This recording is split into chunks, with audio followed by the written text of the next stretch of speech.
We will have others joining us, but we are going to get started since this is just information sessions for today. But welcome to day one of our budget process, and I will turn it over to staff for our budget overview.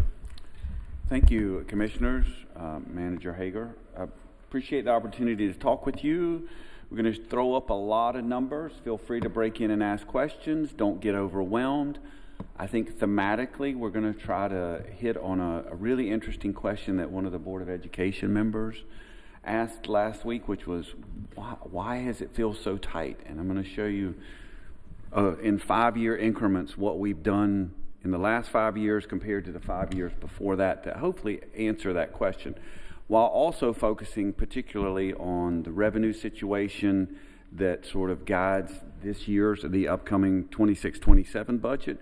And those revenue estimates that we're going to show you are shockingly small compared to previous years, which means in response we have to have significant discussions about where we fund on the expenditure side. So moving forward.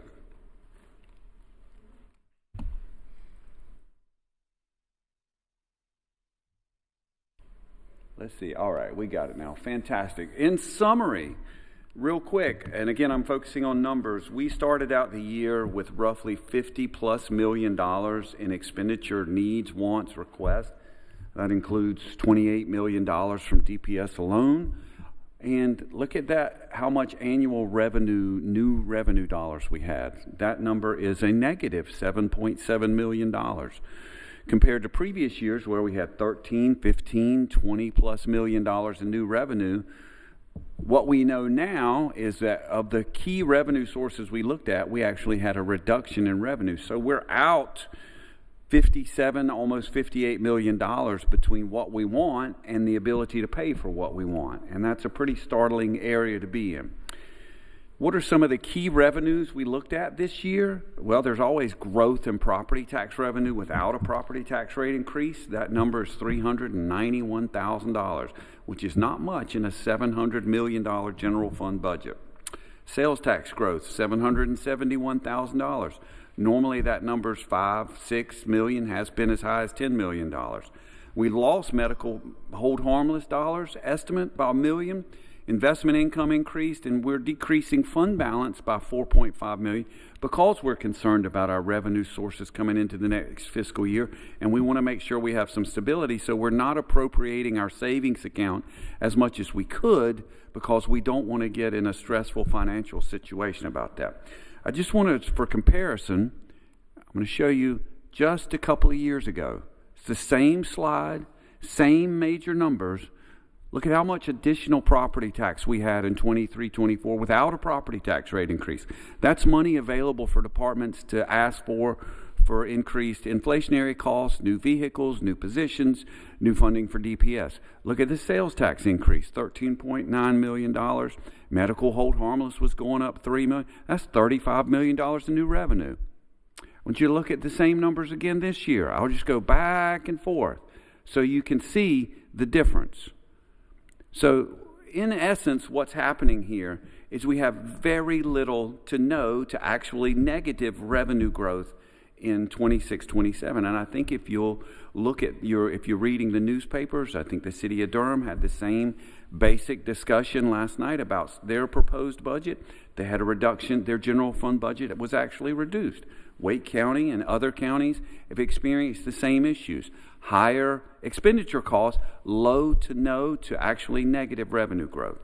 With that in mind, the manager's priorities, understanding that framework, were to first, number one, maintain the county's fiscal stability by decreasing the amount of fund balance to ensure we have sustainable amounts to use in the future, maximize existing revenue and recommend a responsible tax rate increase, if one at all, and I think she did a great job at that with only a 2-cent tax rate increase being recommended for the general fund.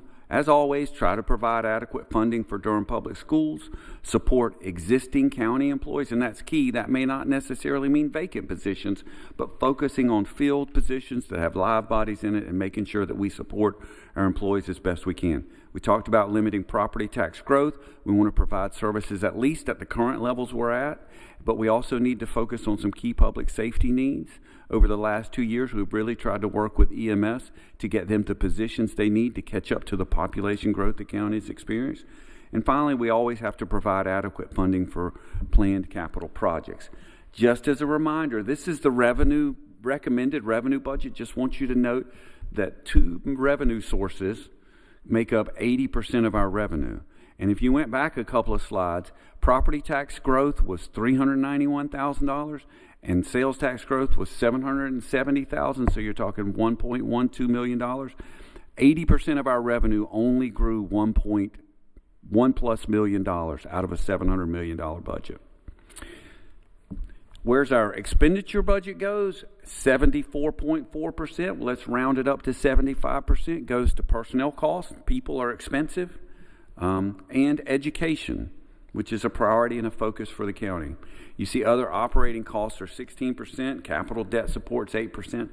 But 80% of our budget revenue comes from 2 sources, and 75% of our expenditures go to 2 sources. Easy to remember. Now, I'm going to show a couple of slides, and I'm going to turn it over to Kiara. But we're going to talk about property tax revenue. One of the big questions is, why are we only getting $391,000 in new property tax revenue in the general fund? It's a long tail. I've tried to shorten it up here. When we, Kiara, and the budget office are estimating property tax valuation, which is the beginning number we use to ultimately get to property tax revenue. We were doing this, David, in February of last year, March last year, before any appeal on any property had happened.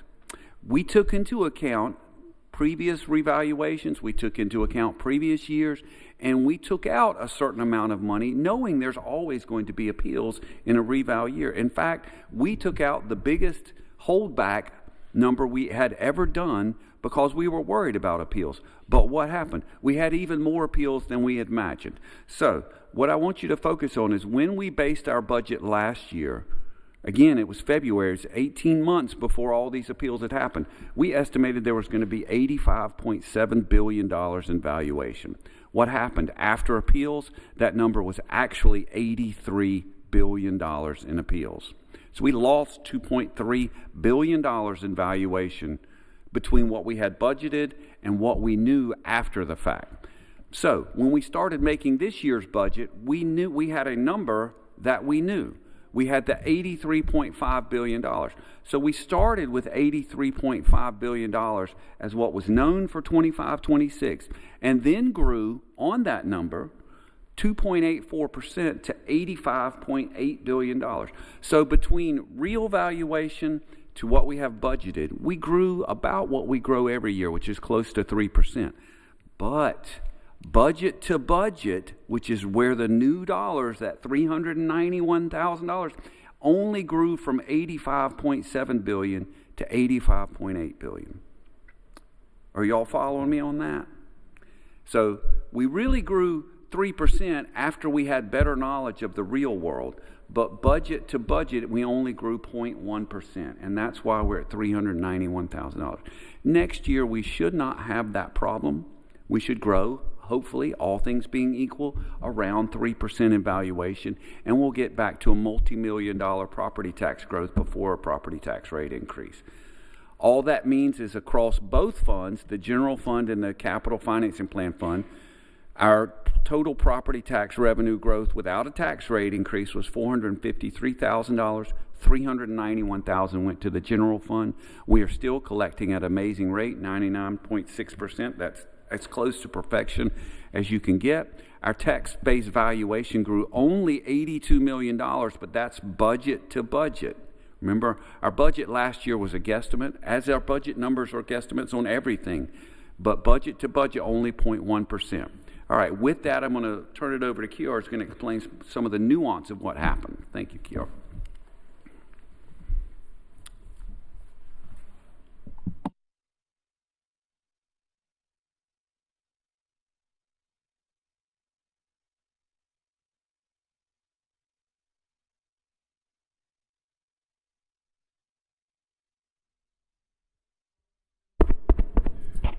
believe I'm good now. All right, thank you. All right, Kiara Doyle, Tax Administration. I just want to add some context and a little more information in regards to what Mr. Lane just mentioned, and he described everything perfectly. For context, this is just a little illustration in regards to what the Department of Tax Administration was dealing with during the time period of the work that was being done for the 2025 reappraisal. As you can see, when we started analyzing the market, the beginning of the reappraisal, the market was at 383.067. That particular market increased up to 460. And during the time the schedule of values was being prepared to be turned in to the Board of County Commissioners, the market started declining, as you can see on the illustration here. And nothing matters past December 2024 in regards to the reappraisal. But we were looking at a market that peaked in early 24 and steadily declined from that point on.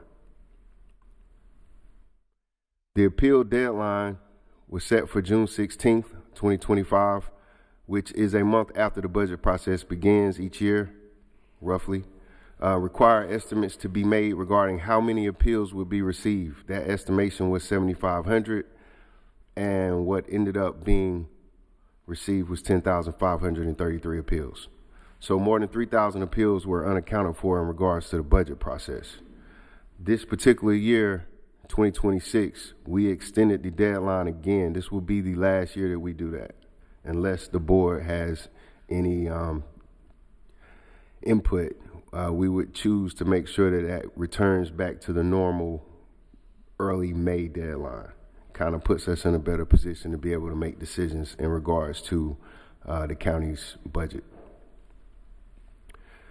This is an illustration just depicting exactly what took place with the reappraisal. So prior to the 2025 reappraisal, the total value for Durham County's real property was roughly about 43 billion. After the reappraisal and after appeals and equalization, we are at 72 billion. The total commercial value appealed was roughly 11 billion, 11.4. Residential was roughly 4.6. After reductions to commercial value, that particular total was 8.6 billion. That's 23% in regards to the actual value appealed.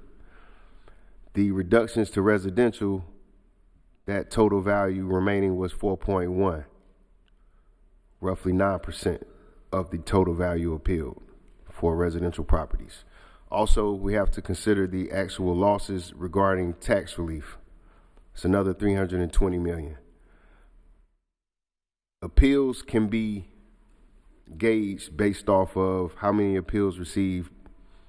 We can do our best to project.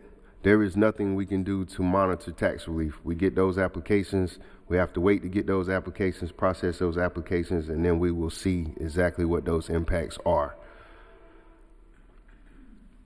Kier, before you go off of that slide, could you just, for anyone who's listening, explain how some of the basis for appeals for commercial is different than residential? Well, commercial appeals, all appeals have three approaches to value. You have the sales comparison approach, the cost approach, and the income approach. Commercial properties have the benefit of the income approach in regards to mainly these two categories that hurt us the most were apartments and office buildings. But all commercial properties that lease or have rents are going to have the benefit of the income approach. Residential properties, owner-occupied properties, do not have the benefit of the income approach.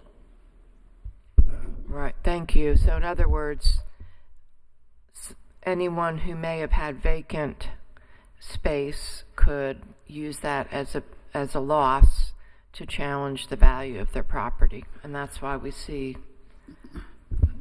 some enormous Yes. Appeals in the commercial office and things like that. Thank you. Yes, a quick example would be three values for a property in commercial. You could have a sale price, a property that just sold for $85 million.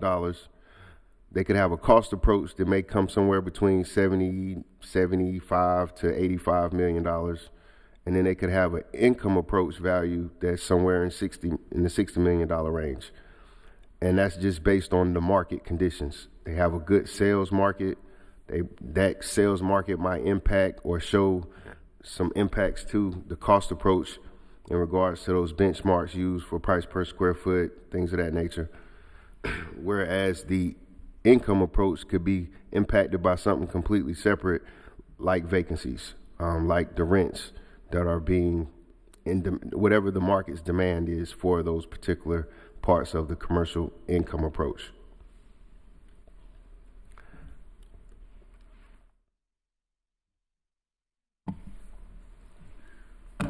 Thank you, Kiara. Appreciate it.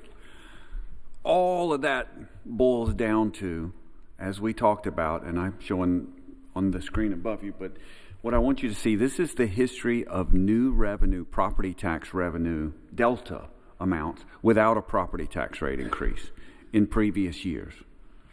Multiple millions of dollars, particularly starting in 21, 22. Look at the amount of new revenue the county experienced without a tax rate increase, and look at 26, 27. That's the $400 and some odd thousand for both the general fund and the capital financing plan fund. That is not the same revenue amount compared to previous years. In order to support the many expenditure needs the county had, the county is forced with slow growth in sales tax revenues, very slow growth in property tax revenue, reductions in some of our intergovernmental revenues, and small increase in other places to raise taxes. So the managers recommended a 2-cent tax rate increase for the general fund. The capital financing plan fund, which is where we pay for cash for certain projects and we pay for our ongoing annual debt service, which is about $111 million. That's paid for out of the capital financing plan fund, which is somewhat supported with a property tax rate itself of 7.57 cents. That tax rate is staying flat for this year, but I will let you know that in upcoming years that number is probably going to have to grow as we take on paying for 22 GO bond debt and some other needs we have upcoming. So when we look at the history of property tax growth, including property tax rates, the blue part of those columns is what I want you to note first. That is natural growth. Then you all as commissioners, previous boards and this board, have added property tax rate increases, which is the green part of the column, to support the expenditure needs of those fiscal years. Again, look at the growth from 17-18 to 21-22, and then look at 22-23 moving forward. There are different amounts of growth demanded from property tax revenue. This does include property tax rate increases. We're growing, our revenues are growing at a faster pace by board choice in this area. But remember, I'm trying to help answer the question that the Board of Education, we're growing in revenue, where's all the money going? I'm showing you the growth in revenue. Although 26, 27, it fell off a cliff. Yes, ma'am, Commissioner Burton. Yeah, she was, I remember that question. She asked that, and I think a lot of our residents wonder this. We're growing in population, right? And you think, okay, we're growing in population, people want to move here. How does not generate the revenue that we need? Because I think these are two false they're illusions, right? You see all these people moving here, but yet we're not having the revenue that we need. So, yeah, if you can explain that. We have, that's a philosophical question. We have increased revenue significantly. Sales tax growth, which I'm going to show you, property tax growth, including, our revenue growth has been significant. There's two sides to that equation. Our expenditure growth has simply outpaced our revenue growth. If you were to sum it up in a slightly conservative way, you might say we have a spending issue compared to a revenue issue. Our growing population has been supported by growing revenues. We just have spent all those revenues for choices that are, I will always say, you all have infinite needs coming at you and finite resources. There's never enough money. We have grown in the amount of money you've had available. There's just always infinite needs. So what is a two? Can I just add? I would just add, yes, we are really fortunate that we are increasing our revenue and we are growing, because there are a lot of places where that's not the case. But we're also seeing a decrease in support from the state and federal government. So we're not only we're having to fund more things through local funding than we had to do before.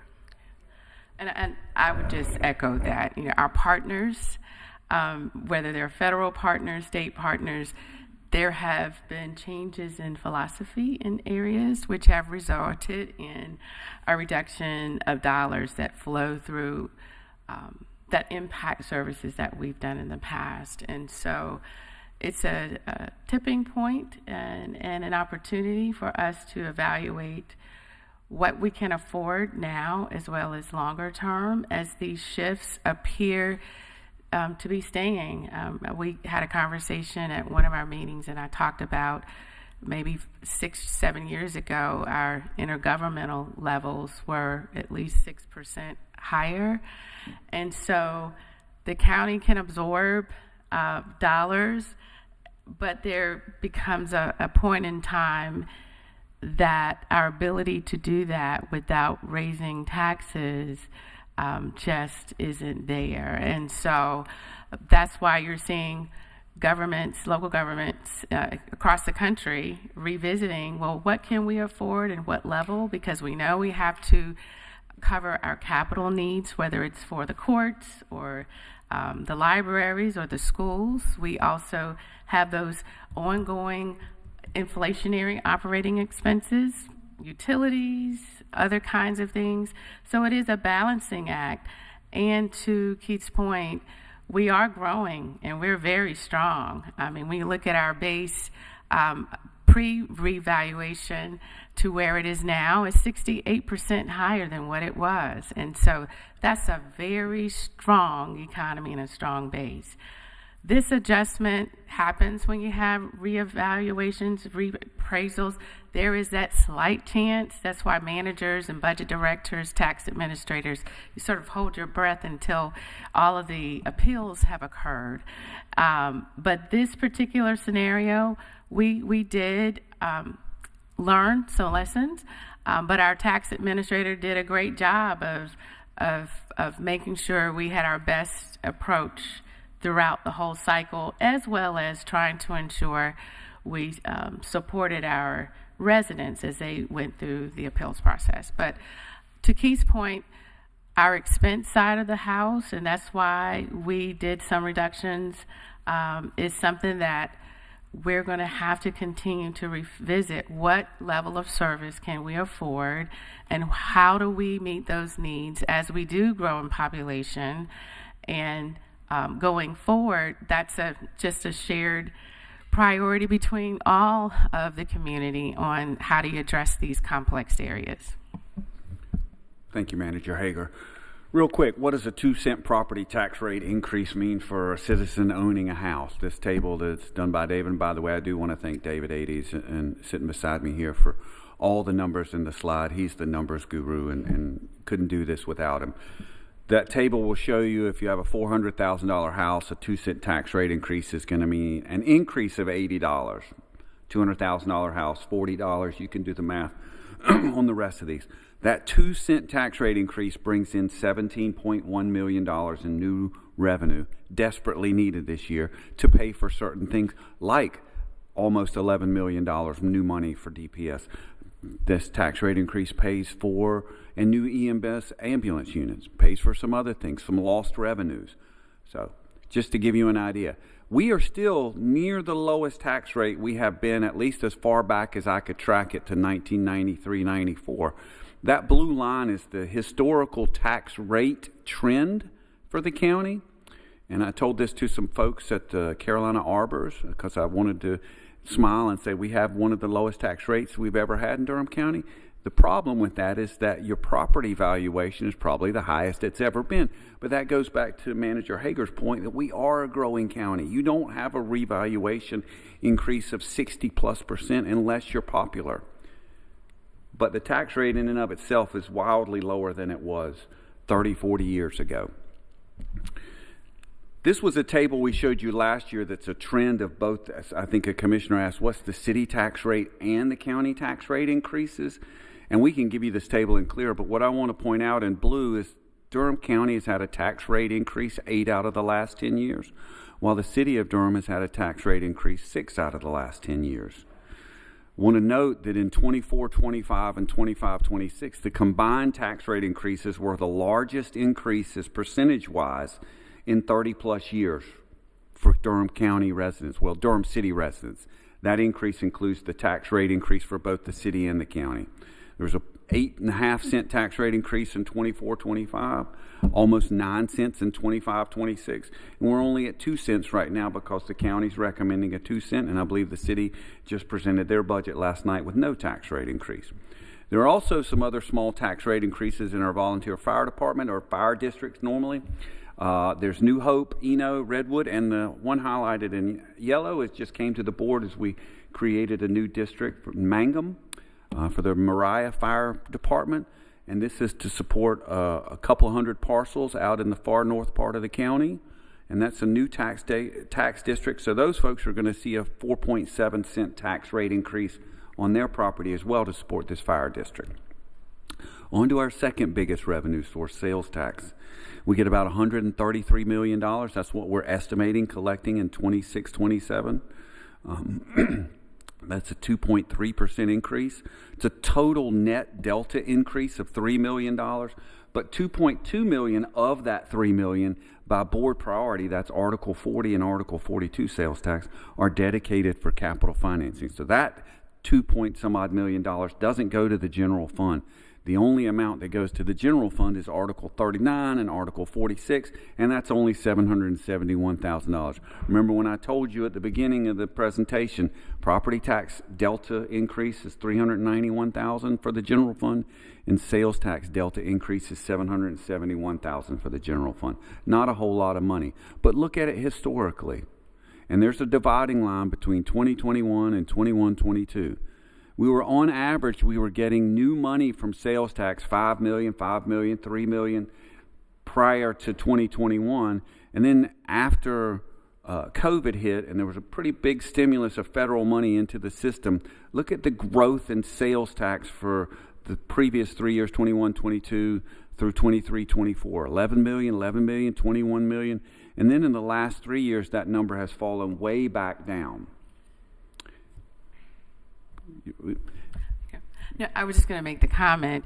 We knew going into COVID with those infrastructure dollars that that infusion would in fact end at some point. So we're coming back to pre-COVID numbers. And so although those large numbers were there, we knew and we were disciplined that they would normalize. We knew they were going to fall back. Yes, ma'am, Manager Hager. I'm sorry to interrupt, but I also want to say we've hit a little bit of a double whammy with that. They were eventually had to fall back to reasonable growth estimates, but we've had inflationary pressures on things that don't have sales tax on them. Utilities costs, gas costs, food costs.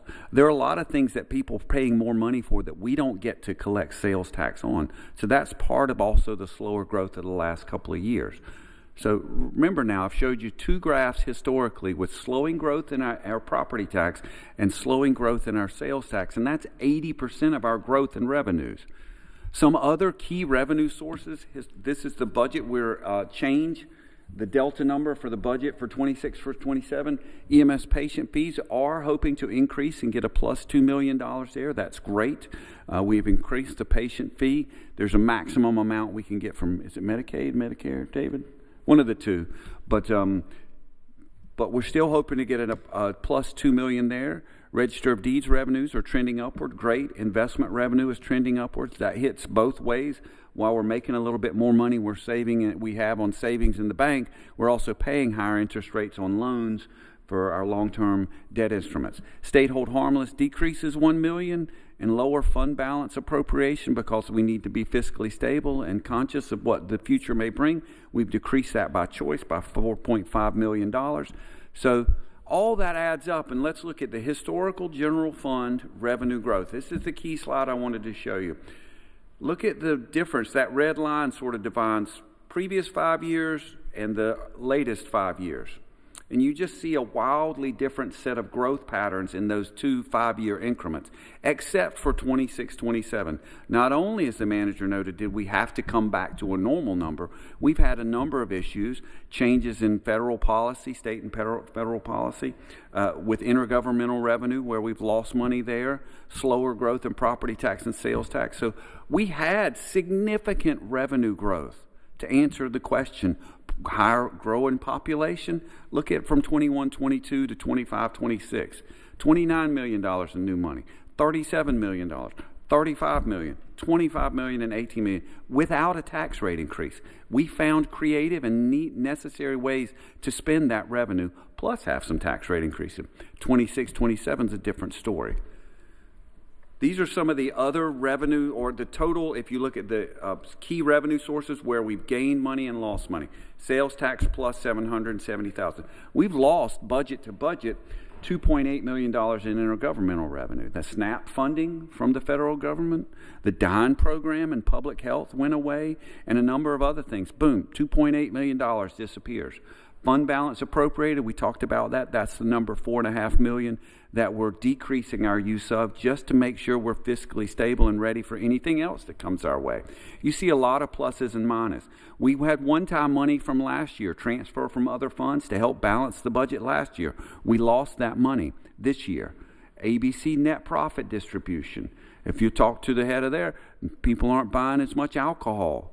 Again, for any number of reasons, youth aren't drinking, which is probably a good thing, but that's an expenditure you pay for when you have enough available dollars. But if you're paying more for utilities and doctor costs, you're probably not going out there and buying that bit of vodka or tequila or whatever your choice of drink is. All that to be said, that's a net loss of $8 million in this coming budget from those revenue sources. This is a slide that David and I talked about for hours, and we think is very informative. The orange columns are growth in expenditures for each of those years, and those blue lines are the revenue growth in each of those years. What do you notice? Without a tax rate increase, what do you notice? Expenditure growth, at least as you all are making decisions, is higher than natural revenue growth. That forces you all to have property tax rate increases.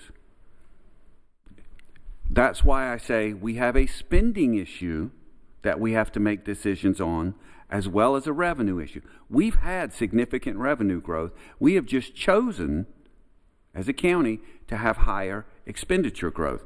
We have to make those decisions again moving forward. Manager Hager? And I just want to point out that those priority areas have supported the needs of the community, and I don't want to miss that. Whether it is education or human services, we've addressed some community priorities, some of which are a result of a growing population.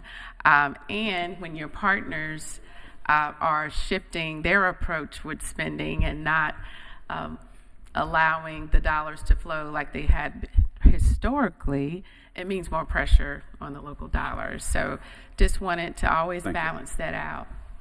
And just to add to what the manager said, we can look over the past less than 10 years, we have increased our funding about $100 million for Durham Public Schools. So that, which we've wanted to do, and that is because our community supports public education and investing in public education.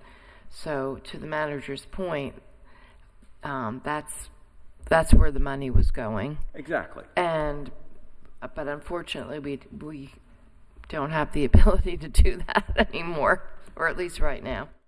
One other subtle point I want to make is there's compounding growth on these numbers. So when you say 9% growth in 23-24, that's on a higher number to begin with.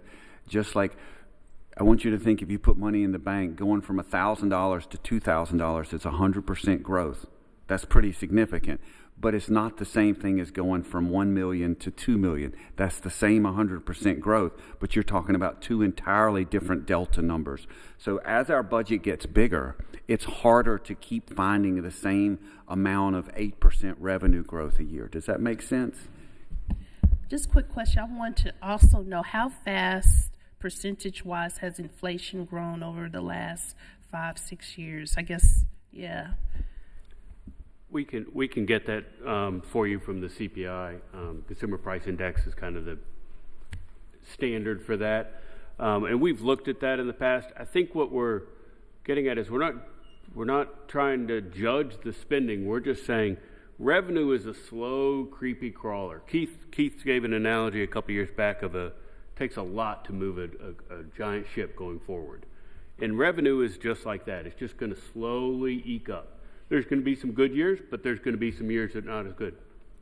The problem is, if you have 3% average revenue growth, but you need expense pressures for whatever the multitude of reasons, at 4%, that's where we are at this point, is where our expense pressures are of the point where they're kind of outpacing just the natural revenue sources. But we'll get you that CPI. So, if I look at Delta, all I want you to see is, all you need to understand is that green line is separating from the blue line. The blue line is accumulated new revenue over the years, while the green line is accumulated new expenditures over each year. They are not on the same path. They need to, if you look at from 2021 to 24, 25, the slope of that green line changed entirely. If you've ever gone snow skiing, there's the bunny slope, which was 17, 18 to 21, 22, and then suddenly you hit the expert slopes at 21, 22 or 24, 25.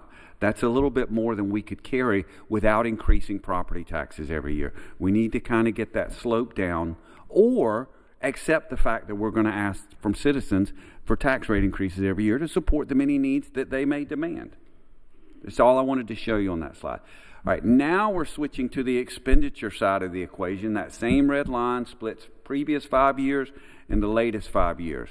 What I want you to see more out of this than anything is this is education spending, and I'm going to show the rest of the county as well. I'm not picking on education, but just showing you how much new money went to education each year from 16, 17 to 2021. It was 4 million, 8 million, 7 million, 9 million. Then you go from 21, 22 to 25, 26. It's an entirely different increase amount each year. So you obviously have to have revenues increasing at a much higher level to pay for this, or property tax rate increases. But do you see the difference between the separation of those 5 years? Trying to answer the question about where our money's going. Other than education, this is everything else we've spent money on in the county in the general fund minus education. When I say education, I go back to the slide. I'm also including pre-K funding and DTCC funding in that. This is other than education. It's the same concept. Look at the previous 5 years and the latest 5 years. Two entirely different sets of expenditure growth, percentage-wise and amount-wise, except for 26, 27. Outside of using a property tax rate increase in the upcoming budget to support education and largely public safety, the rest of the general fund is probably decreasing. But it's entirely different than the last 4 to 5 years you've seen. But I just want you to see the growth. It's like we shifted into an entirely different gear in the last 5 years compared to the previous 5 years. Personnel costs are no small part of our expenditure costs. Same thing here. We'd like to show you just personnel cost increases previous 5 years, 4 million, 5 million, 7 million. Look at it from 21, 22 to 25, 26. An entirely different range of growth numbers, except for the upcoming fiscal year. So if we look at all of our general fund expenditures, the same pattern. Previous 5 years at a certain growth level each year, and then after COVID hit, we just sort of blew our expenditures up, increased dramatically year over year. It wasn't sustainable for a whole number of reasons, largely because revenues had to fall back to earth, as the manager noted, plus some changes, more conservative changes in some bills at the federal and state level of causing us to lose revenue. So we had to fall back, and that's where we're at. The question is, what do we do moving forward? And that's a large part of what this manager's budget is about. It's not only funding 26, 27, but asking some of the hard questions about what do we do moving forward long term. All right. Are there any questions on that trending? I wanted those sets of slides to sort of answer that really important question of population growth equaled revenue growth, but we've also had tremendous expenditure growth. The 26-27 budget summary looks like this. For the total county budget, it's a 1.04, just over $1 billion, less than 1% growth. The general fund, where 99% of the activity happens, grows 1.5% to $699 million. Let's call it $700 million. It's only a $10 million increase on $700 million. And it really, the DPS increase alone is $10.9 million. If you took the DPS increase out of the budget, the rest of the general fund budget actually decreases. What are the priority expenditures? Well, we just talked about DPS, $10.9 million. Additional funding for pre-K, $1.27 million. Employee benefits costs are actually lower than normal, but it's still $1.6 million this year. Employee compensation increases, a 2% COLA, minimal increase, $3.6 million. Public safety needs, $1.23 million. That's largely for an EMS, 10 new positions, and an ambulance. That's 22 positions, I think, that the county has funded for EMS over the last 2 years. They're going to come in this afternoon and hopefully talk about that. The sheriff did a great job of requesting a reallocation of detention officers, 5 of them, to new LEO positions to help support coverage throughout the county, including RTP. And then the manager asked to help pay for largely our compensation increase and our employee benefits. She asked departments for a 2% reduction in their budgets, which they are carrying out as we speak. Limited number of new positions. Only 7 new positions are being purposefully added through the recommended budget, but we had 14 new positions added mid-year throughout the year. So it's a total of 21 new positions this year. But if you look at the history there, Manager Hager has tried very specifically over the last 2 years to limit the number of new positions coming into the county. What I tell you up at one of the first couple of slides, personnel costs and education costs are our 2 biggest expenditures in the county. What are those new positions? 10 for the EMS paramedics, 1 for a human services clinical counselor, and we're also decreasing the number of DINE positions. These are vacant positions right now, 4.97 positions. That's going to leave 10 for the DINE program. Remember, the DINE program was fully funded for decades by federal funding. That money has disappeared this fiscal year, 25-26, and to Director Rodney Jenkins and that crew's work and the manager, we have cobbled together enough money to run 10 positions through this year's budget. It's going to cost the county an additional $500,000. But to carry that program out in 27-28, it's going to be $1 million+ a year on county dime that used to be federal funded just 2 years ago. I just have a question. The water and sewer positions, are they paid through the enterprise fund? Yes, ma'am. I think it would really be helpful if that could be reflected in like what the funding source is for the positions. Like it says opioid settlement fund for those 2 positions there, but I think those 4 water and sewer, if you could also, because it's important, it's not being funded through the general fund. So we can refine our chart so we can make it more clear that it's a different revenue source. Yeah. So thank you for bringing that to thank our you. attention. Yeah. So this table is trying to show mid-year changes plus the new positions. The ones that cost the county are the ones in blue up at the top. And that's the 7 positions. What I do want to show you, I think is more important, is if you look at growth in positions from 19-20 to 26-27, we have to grow positions, but we limit. But 300 new positions the county is carrying in the last less than 10 years. Those are expensive. They increase our risk of benefit cost increases. They effectively cost us more in benefits, but also salary increases and a whole bunch of operational costs that go with those positions. Now, real quick, because we always want to show this, Durham Public Schools funding. I'm not going to go through the whole budget, just going to stick with Durham Public Schools because you've got reviews from some other key departments. Durham Public School funding increases $10.9 million to $235 million. That's a 4.85% increase over 25-26 budget. But we also fund $88 million worth of indirect costs for DPS in terms of SRO officers in schools, public health school nurses, nonprofit funding.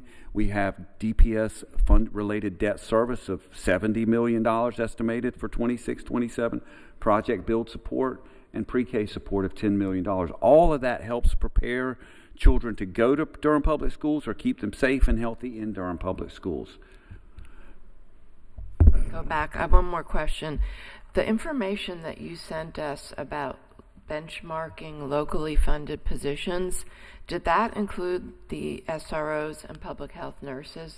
No, that only focuses on the positions Within DPS. within Durham Public Schools, because the source of that, because we were trying to compare apples to apples. So we were evaluating those dollars that flow through the school districts as reported to the Department of Public Instruction. These are DPI controlled. So for numbers. us to delineate that comparison data will require additional follow-up, but we can definitely do some checking with some of our peers to see, do they also support SROs, and if they are within that school budget, or if it's something that's funded on the local side. So we can do some follow-up. That's a good question. And public health nurses and others that the county has I mean, absorbed. because school nurses, again, if other school districts are considering them to be part of their local part of, I'd be interested to know that. So we can definitely do a survey and get that information back as to whether or not they fund some of those areas that we're funding on the county side of the budget, or if it's within their appropriation within the school district. Yeah, I just wanted to say, I know there are some school nurses that are paid through DPS, and they're DPS employees. And from what I understand, when this came about, this was trying to meet the goal of having a school nurse at every school as much as possible and coming to the county to help with that. But there are a few nurses that are paid through, that work for DPS, And based on general knowledge, jurisdictions across the state will support the public schools in different ways. So it will be good, to maybe see what that it will be data. tough to tease this out because SRO officers and potentially public health school nurses may be funded by county funding through the school budget. We choose to fund some of this outside of the school budget, so to limit the increase going to charter schools as well. So it's to the manager's point, it's hard to do apples to apples when you get down to that level of nuance, which is why we did a DPI version of what we did. I do think it's relevant that these are locally funded positions one way or another, right? All of that $235 million, we have to take out $5 million that we're given for current capital expense. But if you look at the school's current expense and you divide that by the number of students, the per pupil funding increase is $368, and it's up to $5,929. That's not only because of an increase in the current expense funding for DPS, it's also because there's a net decrease of 608 students we're estimating for both charter schools and Durham Public Schools. Durham Public Schools is actually probably going to lose 1,000 students, but charter schools are probably going up 300 or 400, which makes a net loss of 600 students.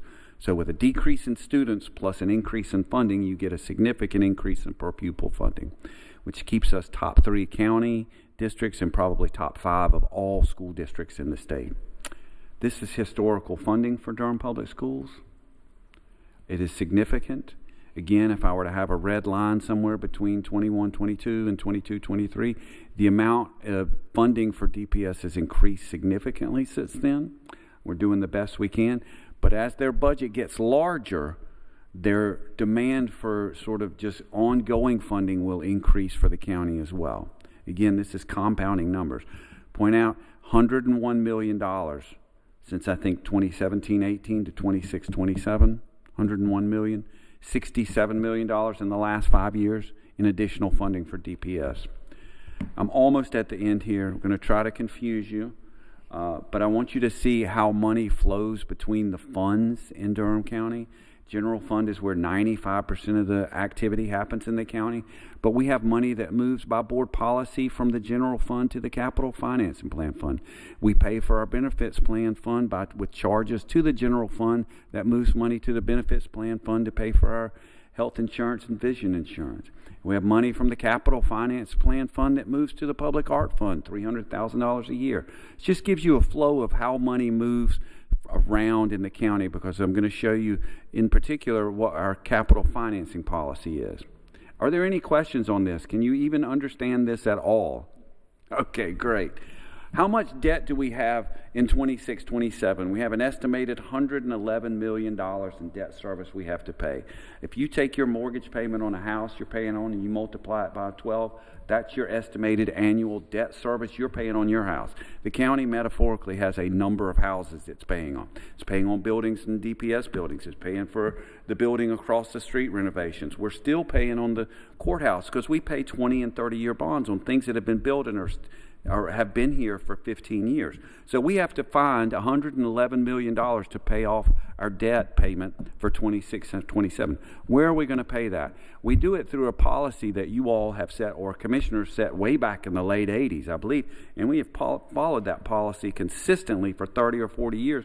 And actually, it's a very helpful policy and helps us keep our AAA bond rating. Well, we collect by board policy Article 40, Article 42 sales tax, and a portion of Article 46 sales tax in the general fund, and some occupancy tax to the tune of 59.9, we'll call it $60 million. And we transfer that money to a different fund called the Capital Financing Plan Fund. In that Capital Financing Plan Fund, we add to that $60 million 7.57 cents worth of property tax, $64 million, and a little bit of interest. So that has a pot now. That fund, the Capital Financing Plan Fund, has $125 million in revenue to do something with in 26-27. Well, part of what we do is we move 11.1 million of it in straight cash to projects to help people build things. What do we build? And I'll show you that in just a second, are a number of things with cash, but also want to show you we transfer $300,000 due to board policy from a couple of years ago, where you wanted money annually going for public art support. So of that $125 million, $300,000 is going to the public art fund, where that money builds up to pay for a small art project or maybe an expensive $1 million art project as this dollars build up over time. 11.1 million goes to cash for projects. These are the projects that cash is going to. It's ongoing HVAC replacement. If we have a whole bunch of buildings, we've got a whole bunch of air conditioners on top of those buildings that need to be replaced or repaired on schedule. We have roof replacements that we need to do. We have lots of parking lots that need to be replaced. We have some IT automation. We always give money to open space land acquisition to build up money when we're ready to pay for farms or other pieces of land. We have DTCC that we're helping them retrofit HVAC. We give them cash, we put it in a capital project and make it available for them to spend. But I've still got $111 million worth of debt I have to pay for.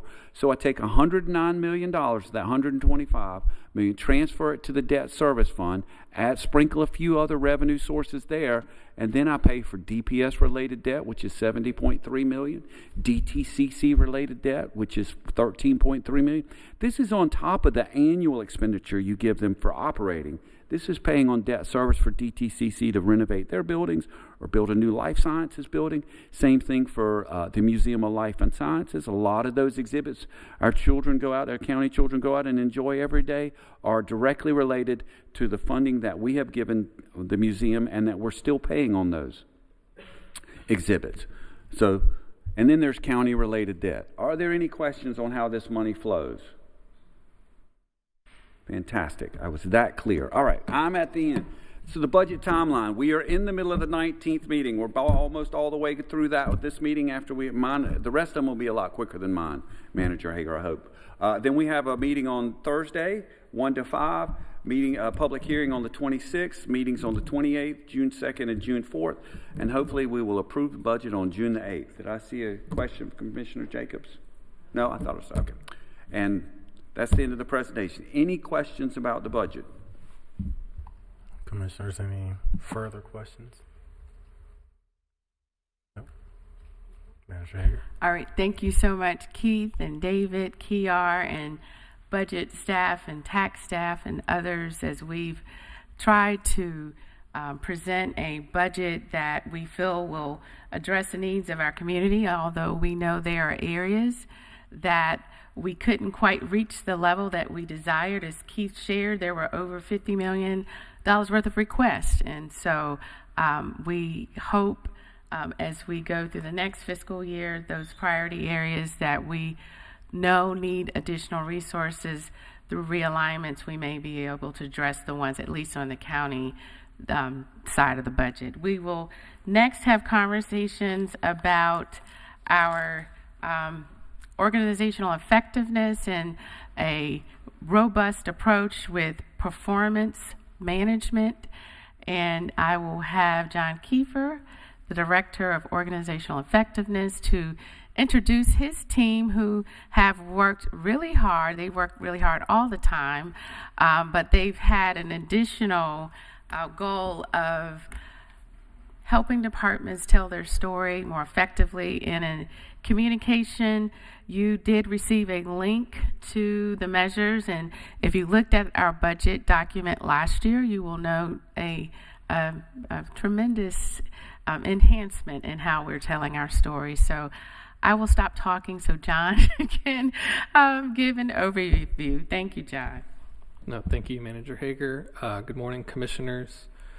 I am John Kiefer, Director of Organizational Effectiveness, and I do have with me today the members of our performance team and strategy team, Pat Made, who's our Performance and Evaluation Manager, C.G. Garner, who is our Performance Analyst, and Ashby Jones, who is our Data Analyst. The work that we're getting ready to discuss reflects several months of extremely hard work by these three, and very proud to be able to share with you all today the work that we have accomplished and kind of where we're going to be going next as we move forward. So today we're going to talk through 4 different topics. We're going to briefly touch on the goals for this year's performance cycle. We'll talk through the performance evaluation process that we undertook for fiscal year 26. We will discuss some of the performance reporting that we've done this year and highlight how it's changed from previous years. As Manager Hager mentioned, we are doing something different this year. And so we'll talk through kind of the dynamics of those changes, and then we'll wrap up with some further information about kind of a few things left for this fiscal year for our team that you'll be able to see the products of, and then kind of what our priorities are going to be for fiscal year 27. So for fiscal year 26, organizational effectiveness performance work had not a simple goal, but a straightforward goal, and that was to increase the quality and quantity of performance information available to county leadership and the public. And so within that overarching direction, we established 3 priorities going into this year's cycle. The first priority was to ensure that we as a county have an accurate, complete, comprehensive picture of the full scope of programming across the enterprise. Coming into this year, we realized that there had not been kind of comprehensive discussions about the range of programs that were being administered by county departments in almost 10 years. And you guys have heard me talk before. 10 years is a long time. If you think about the past 10 years, a lot has happened. And so we felt like it was important to really start at the beginning and to invest a lot of time in kind of updating our understanding of the programs that are administered to make sure that we were capturing everything in our performance evaluation framework. The second priority, once we accomplished that, was to ensure that the performance measurement, the performance measures, the performance evaluation for these county programs was strong, valid, and up to date, right? To strengthen the quality of the information that we were reporting to the public, to strengthen the comprehensiveness of that information, to help better tell our story. And then the third priority, was to improve the quality of our reporting, right? To improve the depth, the clarity, the polish, the readability of our performance reporting materials for you all as well as for the public. And so we set out to accomplish those 3 priorities, and so we're going to walk through kind of the various efforts that we undertook to achieve those goals. So I'm going to actually turn it over to our Performance and Evaluation Manager, Pat Made, to walk us through the performance evaluation process, as a lot of this work certainly reflects his leadership of the performance team. Okay, good morning. Thank you very much. So our process basically had 3 large steps. So we underwent a program identification process with departments, and we partnered with the budget teams. Thank you very much to them for all of their assistance. Once we had the foundation of the county programs, we went into an analysis of all of our legacy performance measures and then refined all of the measures that we were going to bring forward into the new budget document and our new forms of reporting. So our first step was to meet with all of the department portfolios and prep them on the why behind all of this work. So we gave them an overview of what we expected for an end product, our planned deliverables, and we wanted them to start thinking through this new framework and go back to their teams to brainstorm and start thinking through the current state of their organizations and the county as a whole. So we did use a standard rubric and a set of tools, but we really leaned on departments as the subject matter experts to push us on some of the terminology and best practices in describing the work they do. Our ultimate goal here was to create a comprehensive program listing which accurately communicates the breadth of services provided by the county. And this would serve as a foundation that we will build our measure framework upon. And we want to note that we sat down and met with every county department. This wasn't just an exercise in emailing back and forth. We actually had conversations. So we want to thank departments for their time there. We had multiple meetings that spanned several hours, but we wanted to make sure we did our due diligence and pushed each other and brainstormed and had conversations. So we were trying to be good partners there, make sure we often went to where they work to get that done. So when we talk about programs, this term is thrown around a lot in the public sector. So for our purposes, we describe them as the primary units through which departments organize their work, allocate resources, and measure performance. So we did some research, looked into best practices about describing this kind of work. So our more academic or formal definition is a collection of related activities which contribute to achieving a broader objective or purpose and specific outcomes. Some alternate or simpler ways to describe it be a smaller number of buckets in which they group their major activities and functions. These might be the main functions a department would mention in their elevator pitch, or in one case we asked a department to just look up at the ceiling and tell us what their department does, and they fired off 4 different things and we said, those are your programs right there, that easy. And in some cases, it might be organized by the way they have their divisions set up. So we didn't necessarily have a one-size-fits-all method. Again, we used standard tools, but we wanted to make sure they had the freedom to best describe and communicate how they do their work. And for those who might prefer a visual example, this is kind of how the overall structure works and the relationship between these different terms. So the department is the formal organizational unit which implements the programs. The programs are collections of smaller activities which logically group together and work towards a specific purpose. So for one example, public health does a lot of different stuff.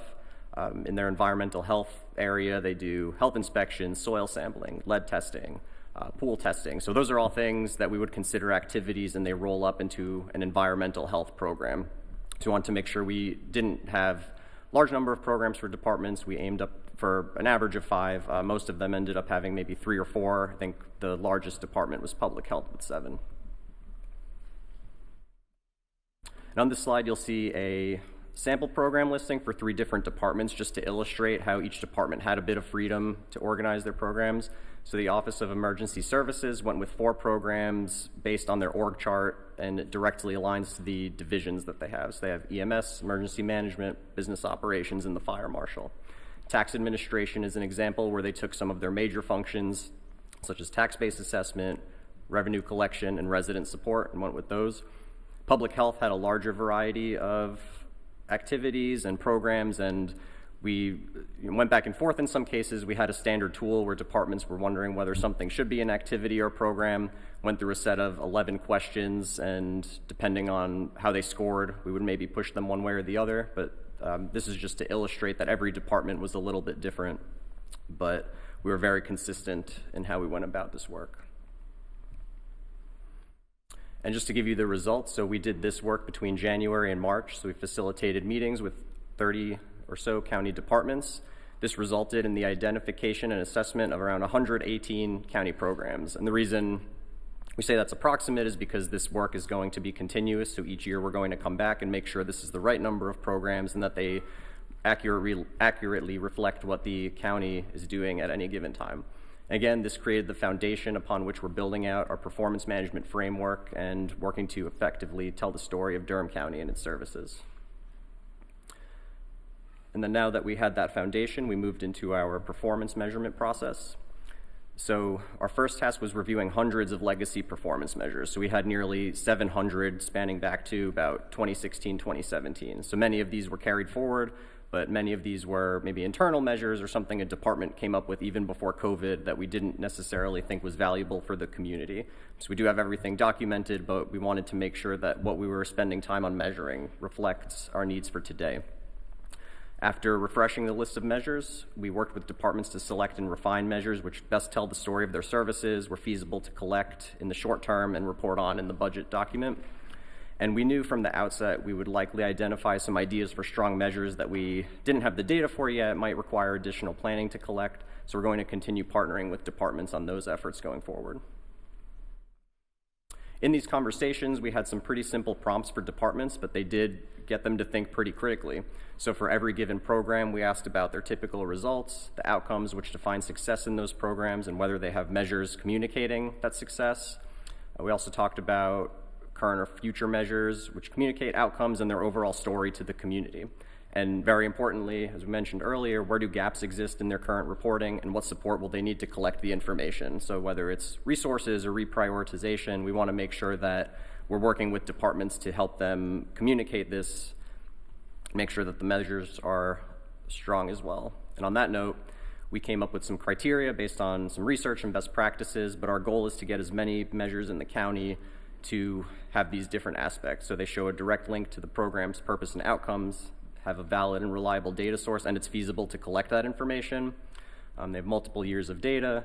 Where possible, they show an efficiency or outcome. So you'll see in some of our documents, we have some outputs just to give some context, but the efficiencies and outcomes show how well we're doing that work. And we want to make sure we're clearly communicating the impact of these programs. So we want to use plain language and have clear and unambiguous visuals so anybody in the community can pick up these documents and understand what we're doing. And just some numbers here to represent what we did. So between March and May, again, we had another 30 or so meetings with departments, some follow-up calls or follow-up meetings to review those over 600 legacy performance measures. We landed on about 400 performance measures across 40 departments and partners. So I want to make sure that we mention we did work with, for instance, Durham Tech and the Museum of Life and Science, Alliance Health, to gather some more measures to report on than we had in the past. And in the companion document, which John will talk more about, we created about 200 data visualizations and narratives which we gathered from departments. And the reason the number of visuals is fewer is because in some cases we combine measures, so you might see a visual that has 3 measures, or we might have mentioned a measure in the narrative or something like that. So it's over 400 in the budget book, 200 visualizations which contain data from over 400 measures. So in summary, just want to make sure we thank and recognize the departments for all of the time we put into this. And I've done this work in a few places, and the momentum and the buy-in that we have right now is not something you often find. So just want to thank you all for your support and thank Manager Hager and John for their leadership and vision throughout all of this. All right. So as mentioned previously, our kind of third priority for the year was to improve our performance reporting structure. Specifically, we wanted to kind of accomplish 3 things. First, we wanted to maximize the amount of high-quality performance information reported. How do we tell more of our story, right? Not just how do we tell a better story, but how do we tell more of our story than we've been telling previously? Secondly, though, while we're doing that, how do we still make sure that that information, ensuring the performance data is reported effectively and efficiently, right? How do we make sure that information is meaningful and digestible for leadership and the public, right? Putting more information out in and of itself does not accomplish anything if that information is not easily able to be understood by all the many different audiences that need to be able to understand what we are accomplishing, what we are doing throughout the fiscal year. And then finally, we wanted to look at how do we compare in our current approach, or in our previous approach, and in the approach that we're designing against peer jurisdictions to make sure that Durham continues to grow towards being a leader in this space, right? So what could we learn from our local and regional peers as well as national leaders to help inform our performance reporting structure? So to start with, I do want to kind of look retrospectively at kind of where we were when we set out upon this path. And so for a moment, just want to highlight the way that performance information was reported in the counties in the past couple fiscal years in the county. The primary method of which was through enterprise-wide performance reporting in the annual budget book documents. The structure within the budget book historically, I didn't go back 10 years or anything, but in the past several years that I was looking at, the reporting was departmental. There was program information within the budget book, but it was not connected to the performance data. The data was presented department-wide, and it did have embedded visualizations and narrative elements, although the specific visualization structures and narrative content varied pretty dramatically across departments, and even within departments across measures. Do want to note from a process standpoint, at least for the past several years, again, this was a very decentralized process where departments were very independently responsible for updating and reviewing their performance information, including developing their visualizations and narratives. And so as you look across the whole department, there was a wide variety of approaches in how this information was being communicated,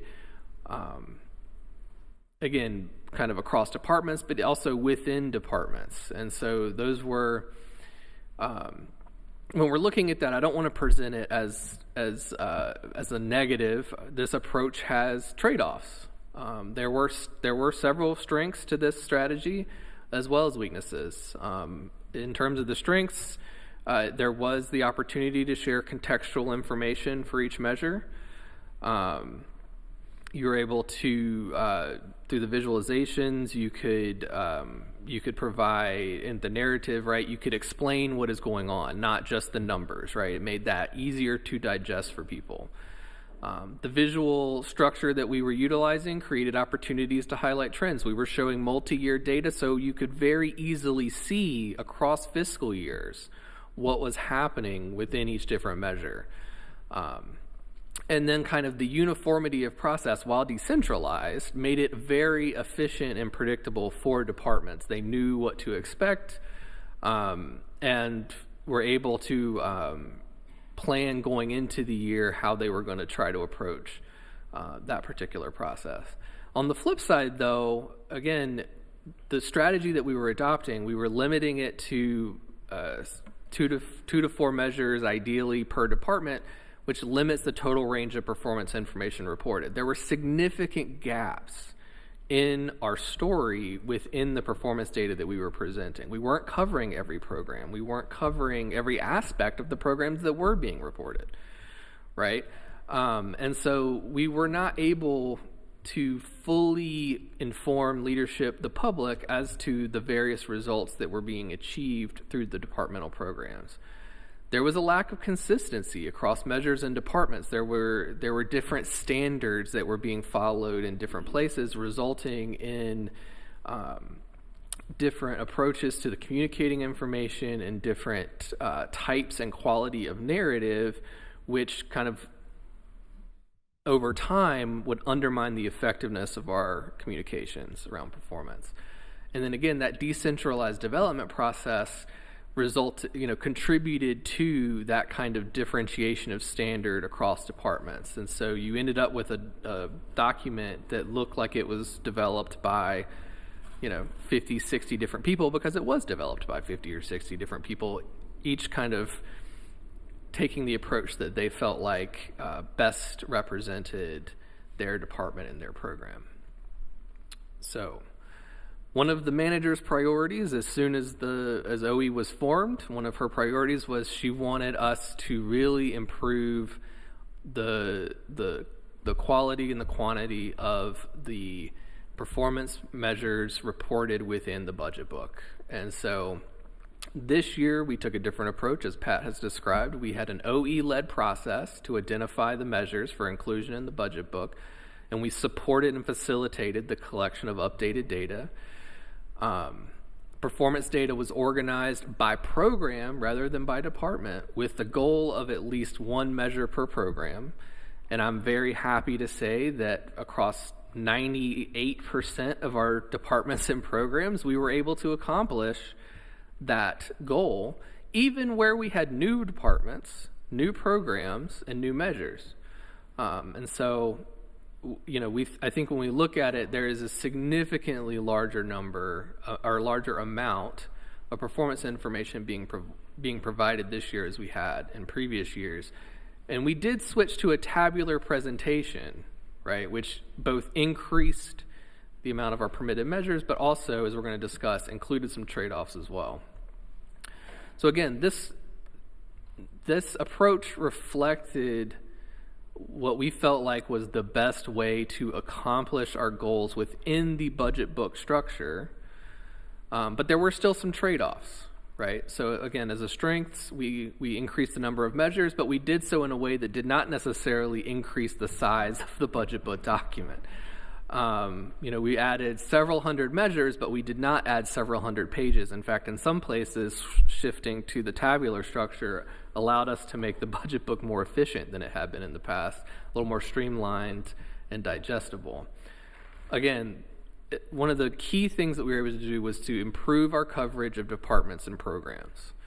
For this year's budget book, we have very few instances where if there were questions as to what was a program, what was a department accomplishing during this fiscal year, that we wouldn't be able to provide an answer to that question.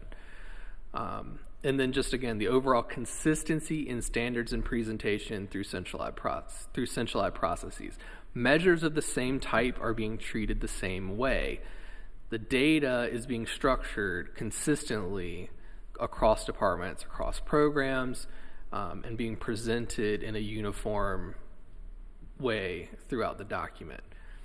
There were trade-offs, though, again, that we recognize created obstacles for the public. And so, a couple of those things, you lose that ability to have narrative context within the budget book. I can stop and you can ask a question if you prefer, Shirley. You hadn't gotten to the box yet. Sorry? You hadn't gotten to the box I had a question about. Okay, no problem. Keep on, I'll get to it. Saw you moving the mic, so I didn't want to talk over you by any means. So again, we lost that narrative context. We lost the ability to highlight those trends over time and some of the relationships between measures and data by presenting them in a tabular structure, which collectively, right, for some audiences would make this information potentially more challenging to digest and to kind of limit the readability and understandability for certain groups, depending on kind of their interests and their needs. Yeah, look, could you go back to that? All right, so could you talk a little more about the weakness where it's more challenging to highlight relationships between measures and data, while also a strength is consistency and standards and presentation through centralized process. So like, instead of all of the departments defining their own thing, right, now we have kind of one consistent way to do that. But how do you, it doesn't feel like those two things align here. How is it more, now that you have a consistent way to present this information, how is it more difficult to talk about the relationships between the data because it's more consistent? Yeah. You have a better way to define it now. So it seems like it'd be easier for you now to highlight the relationships than all the departments doing their own thing, previously. I'm referencing this more in the context of within a department or within a program. So like with the previous structure, right, you could combine measures into one visualization structure that would highlight how they're impacting each other, right? You get that kind of relational, a change in this one measure is then contributing to a change in this other measure, right? When you're presenting it in a tabular structure, that becomes much more difficult, particularly as they're all being grouped together by individual programs, right? And there were even some instances where there might be pieces across programs that are connecting to each other in ways that you're not able to necessarily communicate. And so that's what I mean. Like, you lose by putting them all into a table, right? It's not as readily apparent why one trend is impacting another trend, right? Which you would be able to do in a more visualized narrative-based structure that we had previously, right? We felt like we were losing that type of detail by switching to this particular strategy. The broader picture, yes, right? Like, there's consistency, there's a better depth of coverage, but if you're not necessarily deeply familiar with the programs, you're not necessarily like a data guru, right? Like, you might not be able to make some of those connections just by a tabular presentation of data, and some of those connections may be important to our story, right? Does that help? Okay. So,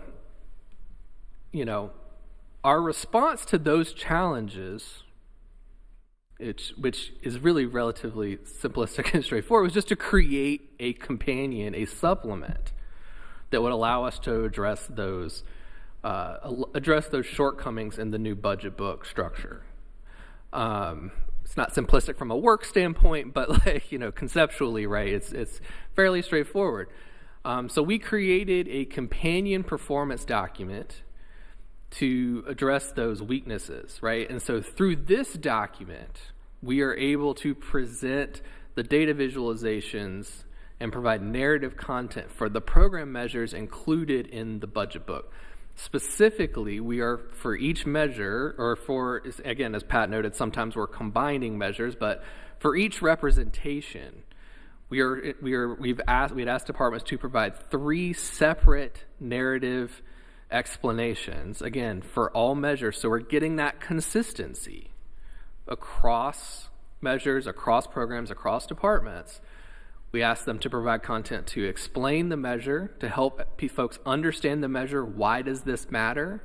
Why is this data important? What is it saying about the benefits to the community, the needs that we're meeting through this particular program or through these programs? The second piece is to explain the actuals and the trends, right? What does that data that's being presented mean, and how is it changing over time? And then finally, where is that data coming from, right? It's important for the public, it's important for you all as leaders to understand the source of our data and understand that we have looked at it to ensure validity, reliability, and utility for this purpose.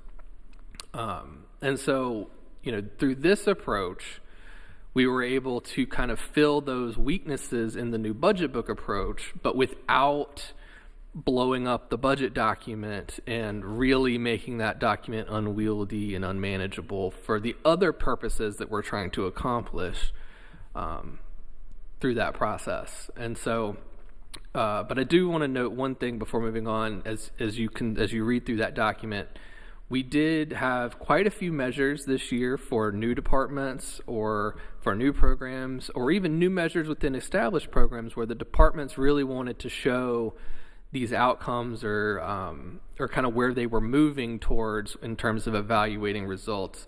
And we did, in those instances, carry the tabular presentation over from the budget book.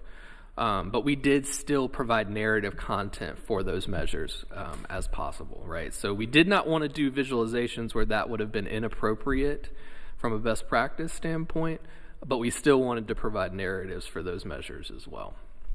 So again, when we look at this across years, you can see we have fairly radically changed the way that we're presenting performance information that we think will be an effective foundation. Again, you're going to hear us keep saying foundation, that will be an effective foundation for moving forward into future fiscal years, which gets us to what's coming next. So one of the things you'll notice with the companion document that we've already provided is that is the companion performance document for the recommended budget. So between now and the end of the fiscal year, OE is going to be continuing to work with departments to finalize narratives for the performance measures within the companion performance document. So we've already kind of identified opportunities for strengthening those narratives, and we will be having targeted conversations with departments over the next several weeks to kind of get that finalized for the adopted budget. So we will have an updated version that will be published for the adopted budget, an updated companion document for the adopted budget, although the structure and visualizations will remain unchanged. We're also going to be working at the manager's request to develop departmental work plans for fiscal year 2027 for each department. This is going to be kind of a multi-purpose plan that will outline the priority initiatives for the department for the fiscal year 27, key kind of stakeholder engagement activities and other targets, but also will outline specific performance management and reporting priorities for the fiscal year. So again, it'll connect into how do we continue to move forward with each department within this space. Those work plans will subsequently serve as a framework for us to be able to have periodic reporting during the fiscal year. That's not something we've been doing for quite a while. That is something, though, that Manager Hager and the rest of the executive leadership team feels is very important to make sure that we're not just having performance conversations with the budget, but that it is something that is ongoing throughout the fiscal year. For OE internally, we are, this is just the first step. We are not done, right? As we've mentioned repeatedly, the fiscal year 26 efforts were really designed to allow us to assess the landscape of performance across the county. We had a new team coming into this, and so we were very deliberate in wanting to spend time really understanding where we are right now. Instead of coming in with a defined vision and start forcing things into those boxes, we wanted to really see where we were, see what our foundation was, strengthen that foundation, and then be able to move forward. So in fiscal year 27, we will be further refining and strengthening that framework. Specifically, we're going to work towards development of a performance measurement guide or handbook for departments that will establish kind of clear standards for different types of measures, and to provide support materials for them to be able to better integrate this work into their ongoing operations. We are going to work towards establishment of a clearer hierarchy or categorization structure for methods. As one of the things you'll see in the documents we have right now is we treat every measure largely the same in the documents that we have right now. But we want to move towards a more defined structure where we are identifying those key performance indicators as well as the other types of measures that we'll have within our framework for each program in each department. We want some measures we already have targets for, but we want to make sure that we have defined targets and, where possible, stretch goals for individual measures across departments so that we are able to anchor measurement in what we're trying to accomplish. And then finally, we want to map the alignment of performance measures, both new and existing, to the DECO Forward 2029 strategic plan that we have been updating over the course of this fiscal year, and that will be coming back to the board for approval of those slight language modifications. And then finally, from a reporting standpoint, we're very proud of the documents that we've managed to create, but we want to spend time developing a more dynamic, on-demand performance reporting structure for the county, so that, again, we're not just having this conversation once a year. We're not just sharing with the public this information once a year, but it's readily accessible at any point for them to be able to drill deeper into county performance. So these are kind of the things we're going to be working on in terms of our performance measurement, our performance reporting, as we go into the upcoming fiscal year. And then, as mentioned, We are going to be working with county leadership to operate an annual performance process with most likely quarterly meetings to discuss work plan progress and interim data on performance measures. And again, this is designed to give county leadership an ability to readily access performance data, to improve their ability to keep their hand on the rudder of county operations and make sure that we're moving in ways that maximize our ability to accomplish our goals. And I'm going to be selfish for just 1 minute. I know we got a busy agenda, but I do want to say two things before I wrap up. One, I'm up here presenting this as the accomplishment of organizational effectiveness, but this is really the accomplishment of the county as a whole. We could not have done this work without significant investment of effort from the departments on a very tight timeline, overlapping with other challenges that they were facing. And so I do want to just quickly say thank you to our colleagues across the county for the hard work that went into this. We know we were asking for a lot. Every email I sent that was like, here's the next step, it was like, oh, they're going to get so tired of hearing from me. But everybody, the level of engagement, the level of energy that folks were able to put into this work was incredibly inspiring, and I'm just extremely grateful for all of the support the departments gave us across the fiscal year. And then finally, I just want to note, this year for organizational effectiveness, for the staff and the performance and strategy team, the year started with a reorganization and followed with a dramatically different approach to this work. And I do want to say thank you to my team, Pat, CG, and Ashby, who really rose to the level asked very quickly. And without the three of them and their positivity and their professionalism, we never would have been able to make the progress we've made, even though there's still a lot of work left to do, and we'll continue to move forward. I do want to acknowledge that they've been through a lot of change this year, and just want to highlight the excellence of their work and the appreciation I have for them being on my team. So thank you.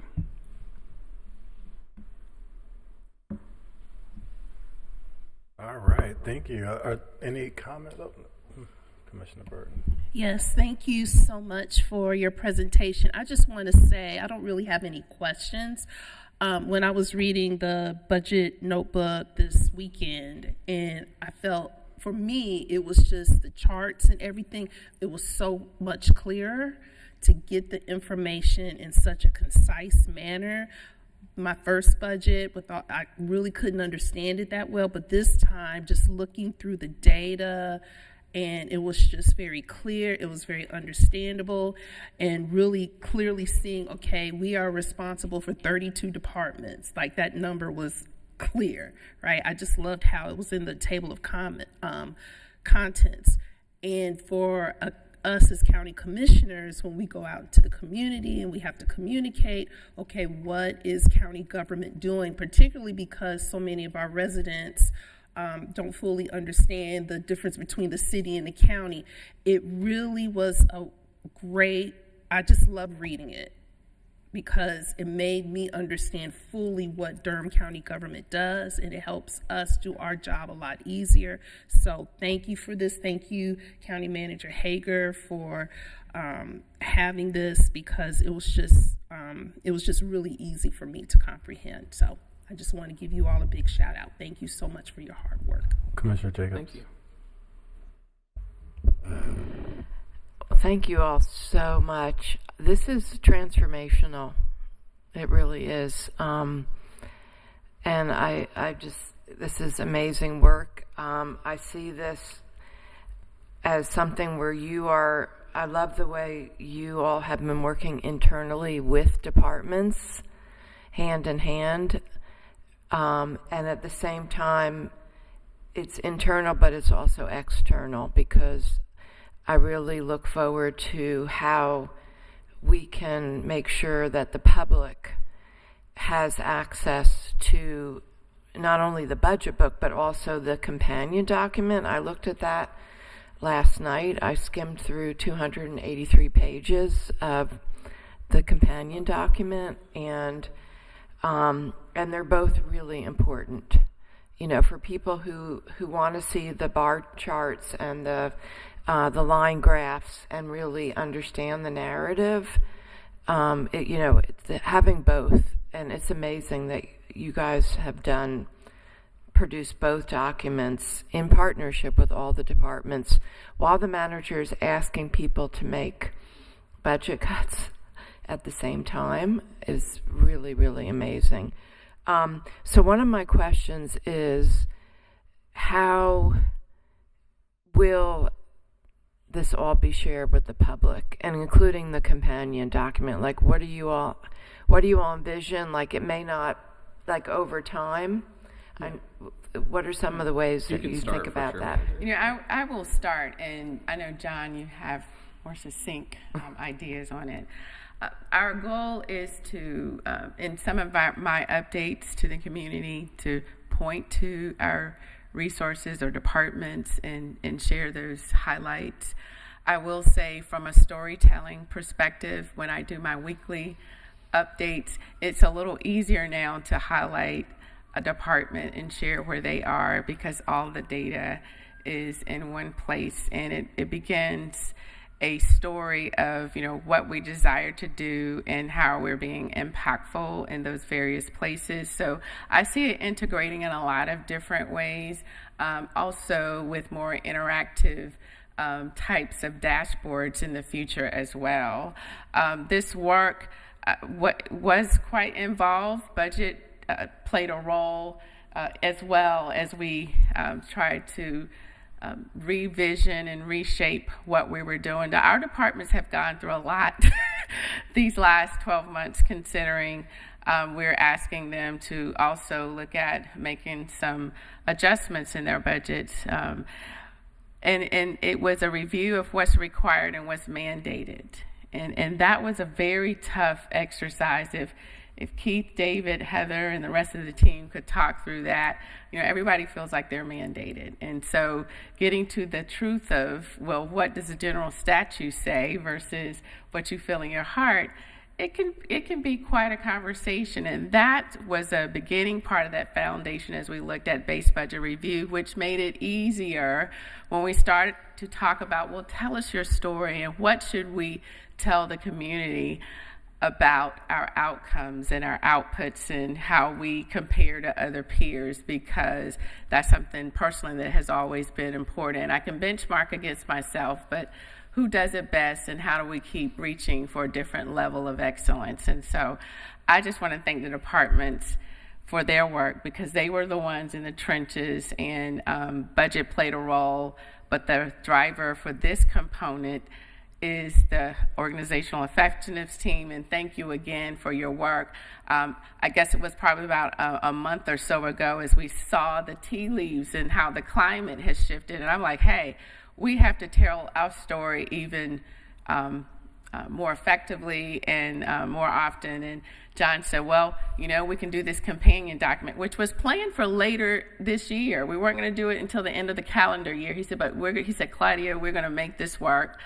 And we're going to work with the departments. So thank you, departments, for that push, because it feels like we keep pushing, but they keep delivering because we have the best team in the country. So again, thank you. I can't say that enough.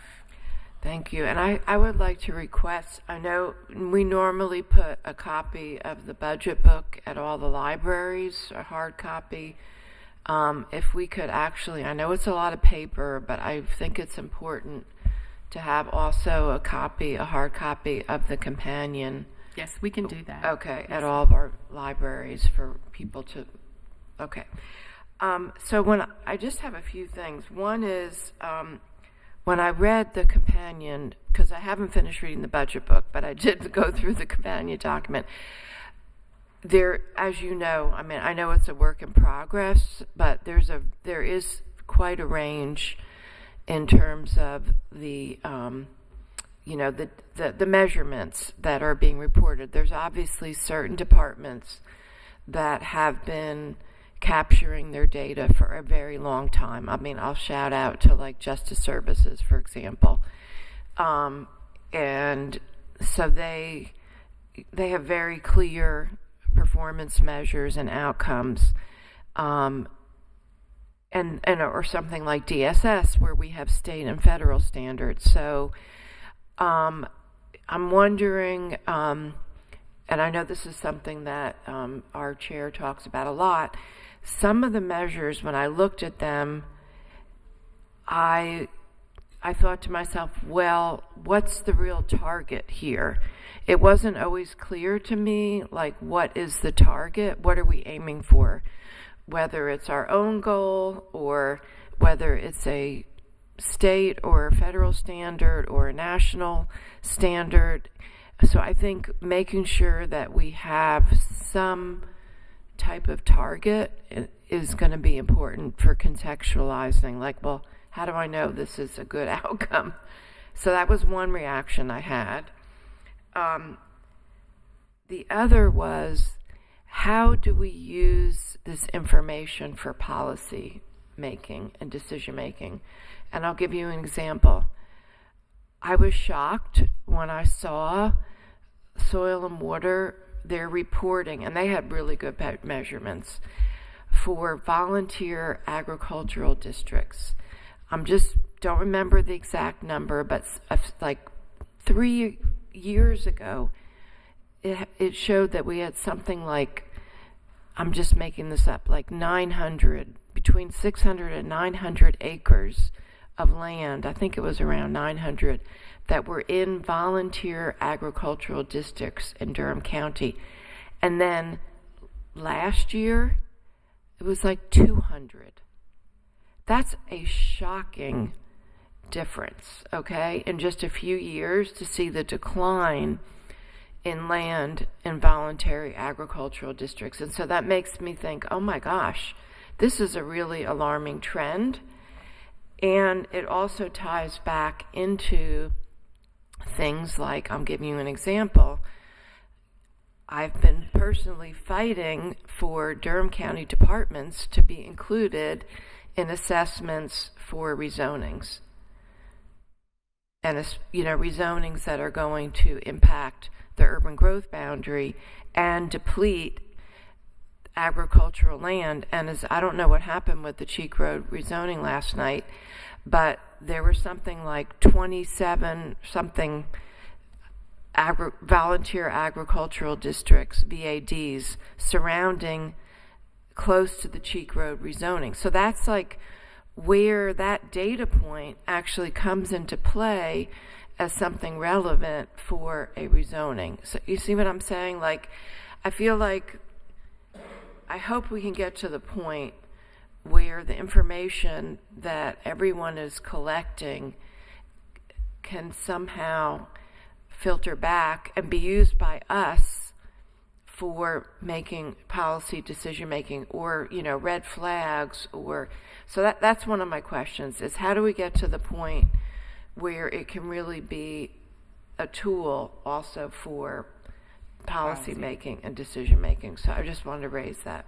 I'll give a couple of comments. I think it is the utilization of the information, because folks know it's there. In the past, it was not there, so you may have gathered it at a lot of different places. And so with time, individuals should see this as the source to get the key points on a specific topic.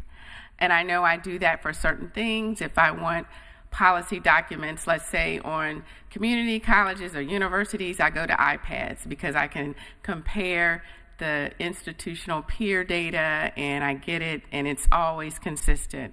We see this as a very similar process, that you will know these 10 measures will always be in the document. It may be refined, but it is a source of information when you want to have those key policy type data points. And we'd like your feedback to let us know, are we missing some key areas? And it will be fleshed out further.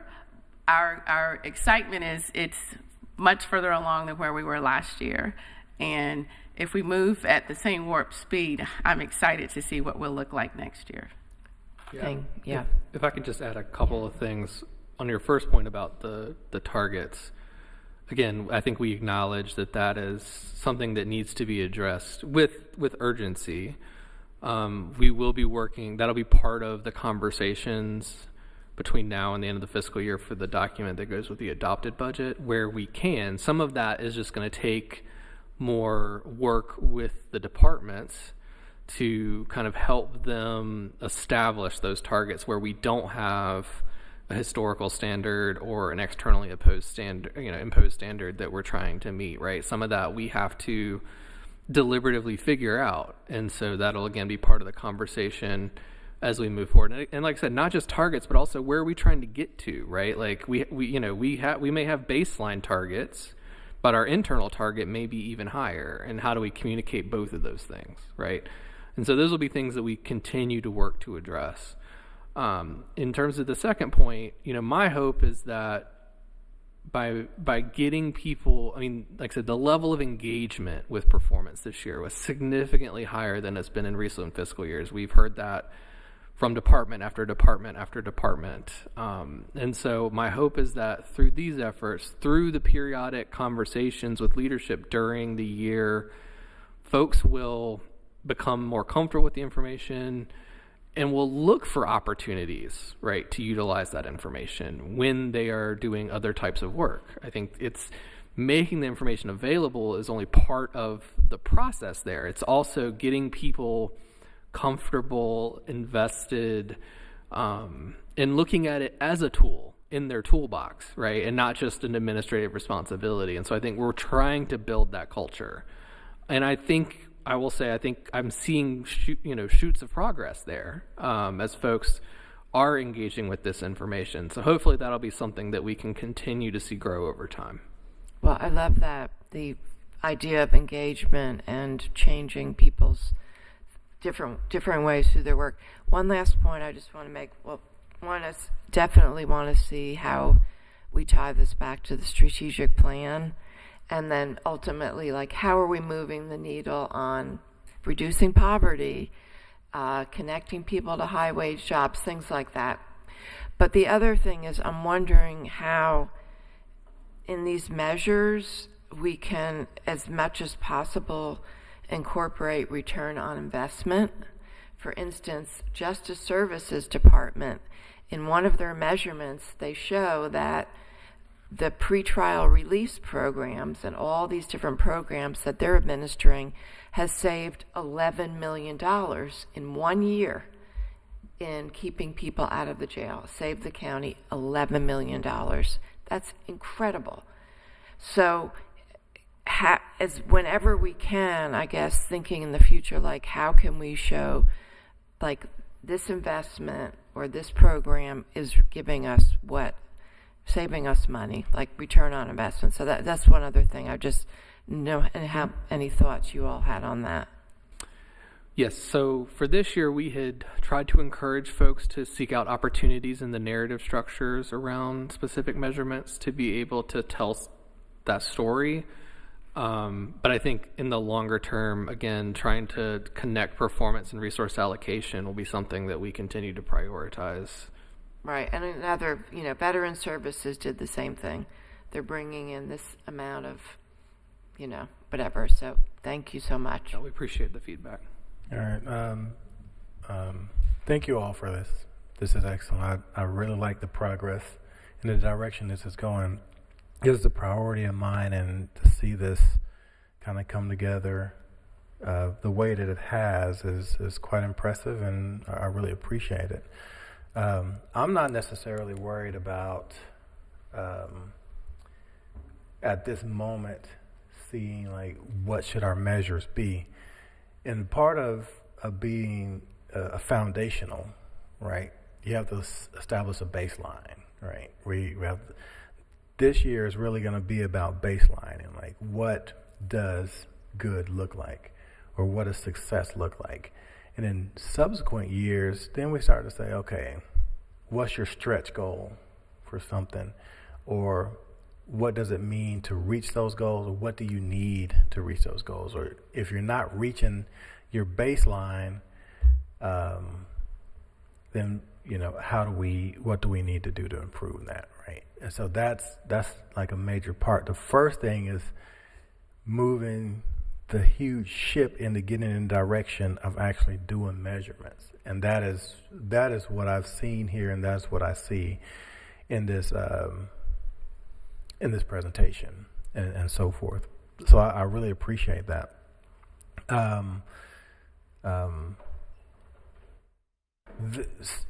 So as we're talking about these foundational or baselines, we want to make sure that we have, and I'm sure you all already do this, I'm just kind of saying it out in the world for the community. We want to, it's not that we're not going to have targets. That's not it. And I want to talk about what that process looks like after the budget is adopted.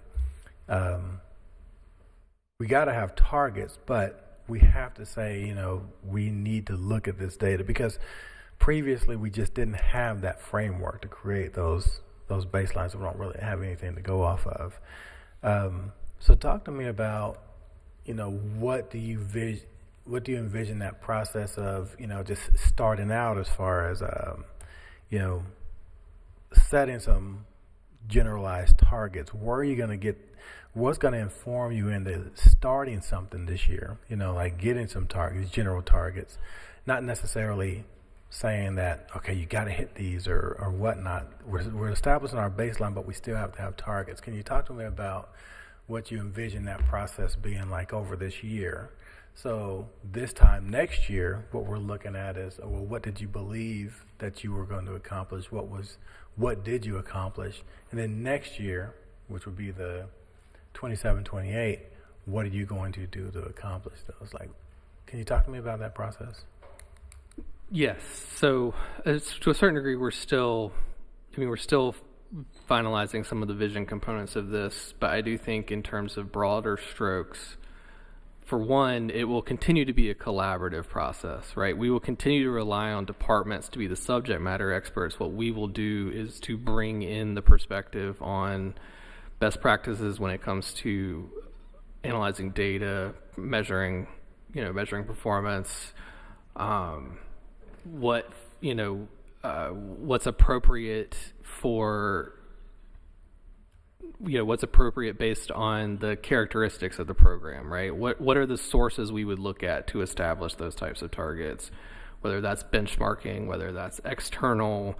As Commissioner Jacobs pointed out, right, we do have a lot of programs that the targets are out of our hands, right? And so it's how do we incorporate that into our work and communicate that piece of it, right? And so I think it's gonna be very department and program and measure specific, but it'll continue to be collaborative, where our goal will be to bring in the kind of best practices, the kind of broader expectations, and then rely on the departments to be the subject matter experts. We will, as we have, push back where we feel like it's appropriate, but we will have to still continue to rely on their expertise when it comes to that. I think the further down the road piece, right, I think comes in with, is a broader conversation with leadership, we've talked about anchoring things in strategy. I think so part of that is, being able to incorporate both the retrospective look with kind of forward-facing forecasting and strategic priorities of the departments. But again, the fundamental model, right, will continue to be utilizing their subject matter expertise into their programs, and us providing kind of the best practices from a measurement standpoint, right? I couldn't individually tell you for justice services what their substance use treatment target participation, program participation rate should necessarily be. They understand the research as to what is both reasonable and ambitious, right? And so our job, I view as helping them be able to make sure that the way they're looking at the research, the way they're looking at the data, the way we're articulating that as a target, as a stretch goal, aligns with the best practices for measurement. So I think, again, we're still continuing to evolve in that direction. But I think that kind of is the way I would articulate my vision for how that process will look moving forward. Right. And thank you for that. And to Commissioner Jacobs' point about, where do we see this saving money? I think when you start to measure things and you start to ensure that departments are hitting their goals or making their goals or exceeding their goals, inherently you're going to save money in the different places and what they do.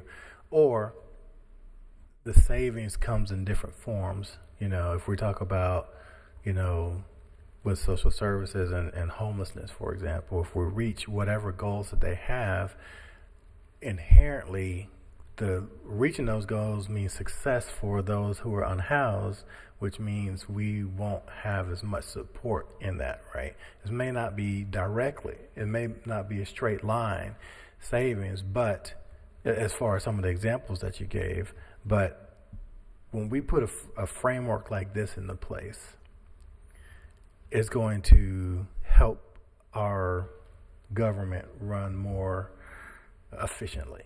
And efficiency overall will be savings to taxpayers, and that helps us with good stewardship overall. And that's what excites me about this.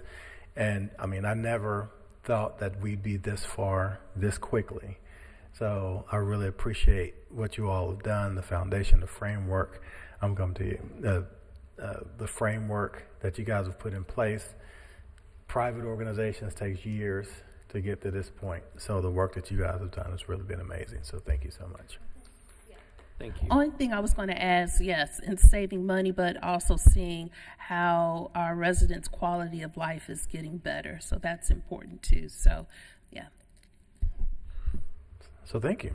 All right. Thank you all very much. Now we're going to make a little bit of adjustment. We're going to go to transportation now. We're going to hear transportation. We're going to do transportation, and then we're going to do lunch.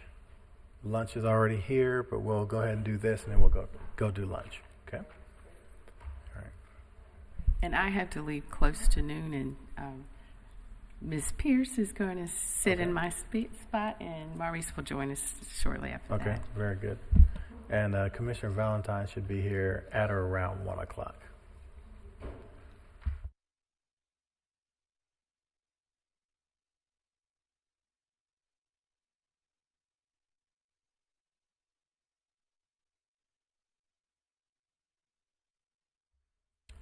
Good morning.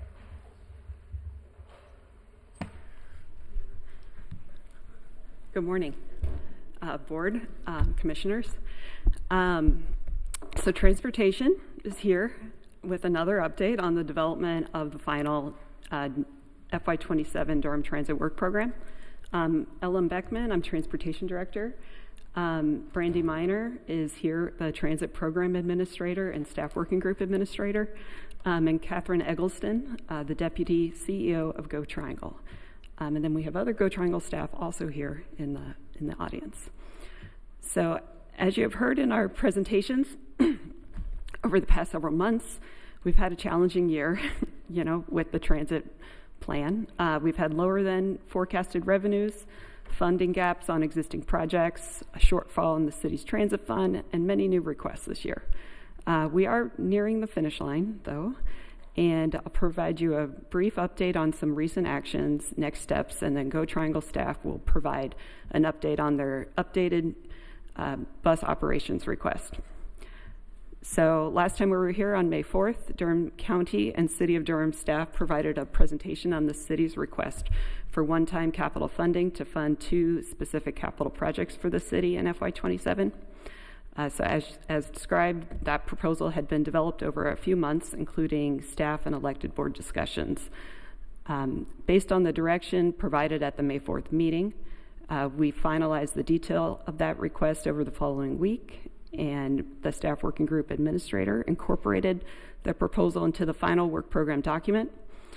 Brandy sent that work program document to the staff working group last Wednesday for their review, and the staff working group meets tomorrow and is asked to make a recommendation for approval of the final work program. The staff working group's recommendation then comes back to the Board of Commissioners and the Go Triangle Board for approval in June. So at the same time, in May, we did receive an updated request from Go Triangle regarding their bus operating request. You may recall that Dr. Lee raised this as a question on May 4th. We noted that it had not been reviewed yet, but it could be considered at a later meeting. So due to the timing, the staff working group has not discussed it yet, but as staff working group chair, I did include it on the agenda tomorrow for an initial discussion.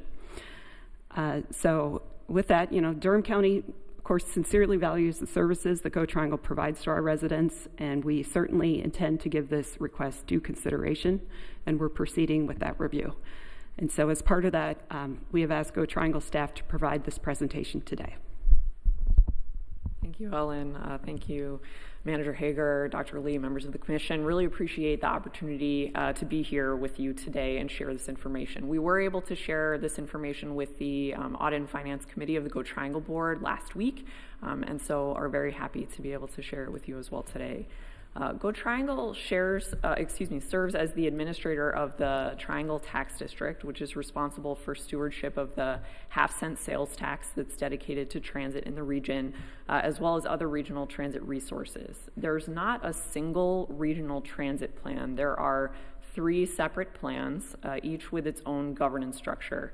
Go Triangle is the one entity that connects them all, providing a regional perspective and providing mobility and connectivity between the region's urban transit systems in the city of Raleigh, city of Durham, and town of Chapel Hill. The current Durham Transit Plan was adopted in 2023, but the underlying service concepts and financial assumptions were developed in 2021 and 2022. Since that time, several key assumptions have changed. The regional commuter rail effort is no longer moving forward. Travel patterns have shifted toward more all-day demand. Traffic congestion has increased on key corridors, and ridership includes a growing share of lower-income riders who rely on transit for essential trips. In parallel, an updated Wake Transit plan that provides funding for expanded regional bus service, including additional investments in the corridor connecting Raleigh and Durham, has been developed and adopted. For the FY27 transit work program, the Durham process has so far not supported operating increases beyond current allocations, but unfortunately the baseline assumptions that are in the current plan do not match the operating conditions or service needs that we see today. So the staff working group meets tomorrow, as Ellen mentioned, and is expected to finalize the annual work plan that will come before this board and the Go Triangle board in June. The question that will be in front of the staff working group tomorrow is whether to proceed with the status quo for FY27 operating programs or whether there's the ability or interest to advance cost-neutral reallocations to better respond to conditions that we see for current rider needs. So across the region, we've seen different trajectories for the FY27 process. In Wake, the staff committee there recommended a FY27 plan that includes approximately $3.8 million in new funding for Go Triangle's regional services, including support for expanding the Durham to Raleigh express route. In Durham as well as Orange, FY27 planning so far, as you've heard many times, so far reflects continuation of existing assumptions. Multiple operators have requested changes to be incorporated as plans are finalized, and you've already heard from the City of Durham about their requests in earlier meetings. I will just briefly go through Go Triangle's request for you today. So first up, Route 800 is one of the most heavily used Go Triangle routes connecting RTP, South Durham, and Chapel Hill. The route carried more than 18,000 trips in the month of March. The route currently runs on schedule only about 77% of the time, which is below our target metrics. And this request focuses on improving reliability by adding travel time and layover to respond to congestion and improve the on-time performance of the route. Secondly, our Durham to Raleigh express route is currently a peak-focused service with limited trips in the midday. Around 40% of the riders on Route 800 in Raleigh the Route 100 in Raleigh make a transfer to the 700 to get to Durham because of limited options on the express route today. This request that we have for Route DRX would upgrade the express route to run consistently every 30 minutes throughout the day, creating a more efficient connection between the region's largest urban centers. As part of the FY27 public engagement process in Durham, survey respondents identified Route 800 and Durham Raleigh Express among the top priorities for consideration in the work program. The comment period closed in mid-April, and we received the summary report from Durham County a couple of weeks ago. The FY27 process in Durham and Orange, as Ellen mentioned, has been more difficult than previous years, and the staff working group has not reached alignment early in the process. County staff in both Orange and Durham have asked providers to stay within existing allocations. So in response, Go Triangle developed a cost-neutral option to be able to address near-term reliability and regional service priorities within the existing resources allocated for regional bus service within the plan. This chart shows how small the regional bus operation slice really is in the current Durham plan, yet it's the part of the plan that is connecting the city of Raleigh, city of Durham, and town of Chapel Hill in the absence of a larger regional transit plan. Our staff is the closest to the day-to-day performance of the routes that make up this slice of the pie, and is most familiar with the operational realities that are required to implement and sustain high-performing regional service. A cost-neutral reallocation could offset these recommendations through planned operational efficiencies on routes 700 and 705, which connect downtown Durham with RTP, along with deferring planned expansion assumptions for Route 700 as well as Route 400 connecting Durham and Chapel Hill that are currently assumed in the financial model in FY30 and FY31. This would not eliminate those future projects or remove them from the transit plans, but it would adjust the timing of a relatively small portion of the future expansion funding in order to address current reliability and connectivity needs. These assumptions could be revisited in future years as transit plans are updated in the coming years and long-term priorities and available capacity become clearer. Finally, we recognize partner concerns about the timing of this request. Our staff has raised these service needs throughout the FY26 amendment process and the FY27 work program process. While earlier alignment on how to fund these improvements would have been preferable, maintaining the status quo has real impacts for riders today, which is why we believe it's important to bring this option forward at this time. Ensuring that regional services remain reliable, connected, and responsive to rider needs is essential, and the decisions made in the coming weeks will have a meaningful impact on people who depend on transit every day. We look forward to continuing to work closely with our partners to strengthen service for riders today while laying the groundwork for system expansion that our growing region will need in the years ahead. We appreciate your support of regional transit that's needed to connect Durham's transit riders with opportunities in the city of Raleigh, town of Chapel Hill, and the Greater Triangle region, and we would be happy to answer any questions that you have at this time. All right, commissioners, go ahead. Good to see you all. I haven't seen some of you in a long time. Thanks so much for being here. I have a few questions. One is, it's my understanding this was submitted pretty last minute, these requests, so just wondering why in terms of the process. So we've submitted the requests for additional funding for Route 800, Route DRX throughout the process, both for FY26 amendments starting last fall and the FY27 process starting last fall. The initial requests were for incremental funding. I think on one of the slides here shows it's about a little under $500,000 of additional funding for this year. So that was the original request.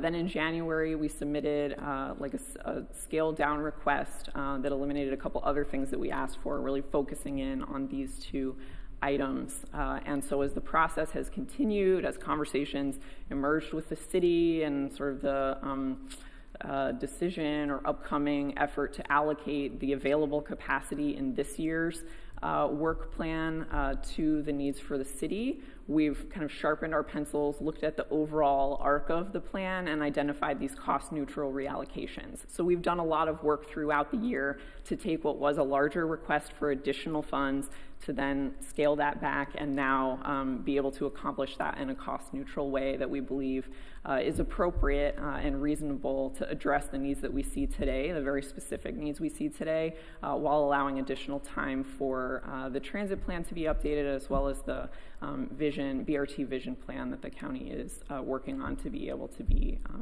finalized. So it sounds like the way you're making it cost neutral is you're suggesting adjustments to the 700 and 705 routes, and also changes to future projects. So I'm wondering, has that assessment, what does that mean, adjustments to 700 and 705 routes? Yep. Since those sound like those are important routes going from Durham to RTP. Absolutely, yeah, and I'll ask my colleague Jay Hikus, who's our senior manager for service planning, to come up and provide some additional detail. But in short, the changes that are proposed, it's really changes in the assumptions about when the expansion dollars will occur in the plan. For the 700 and 705, Jay has identified some opportunities actually to right-size that we're implementing in August. So there's savings that we're already going to experience in August from just replanning that, not reducing the amount of service, but just some savings from what we've learned as we've implemented that expansion in March. So that's one, and then there's some assumptions for additional dollars allocated to Route 400 in, I think it's 2030 or 2031, Jay can specify.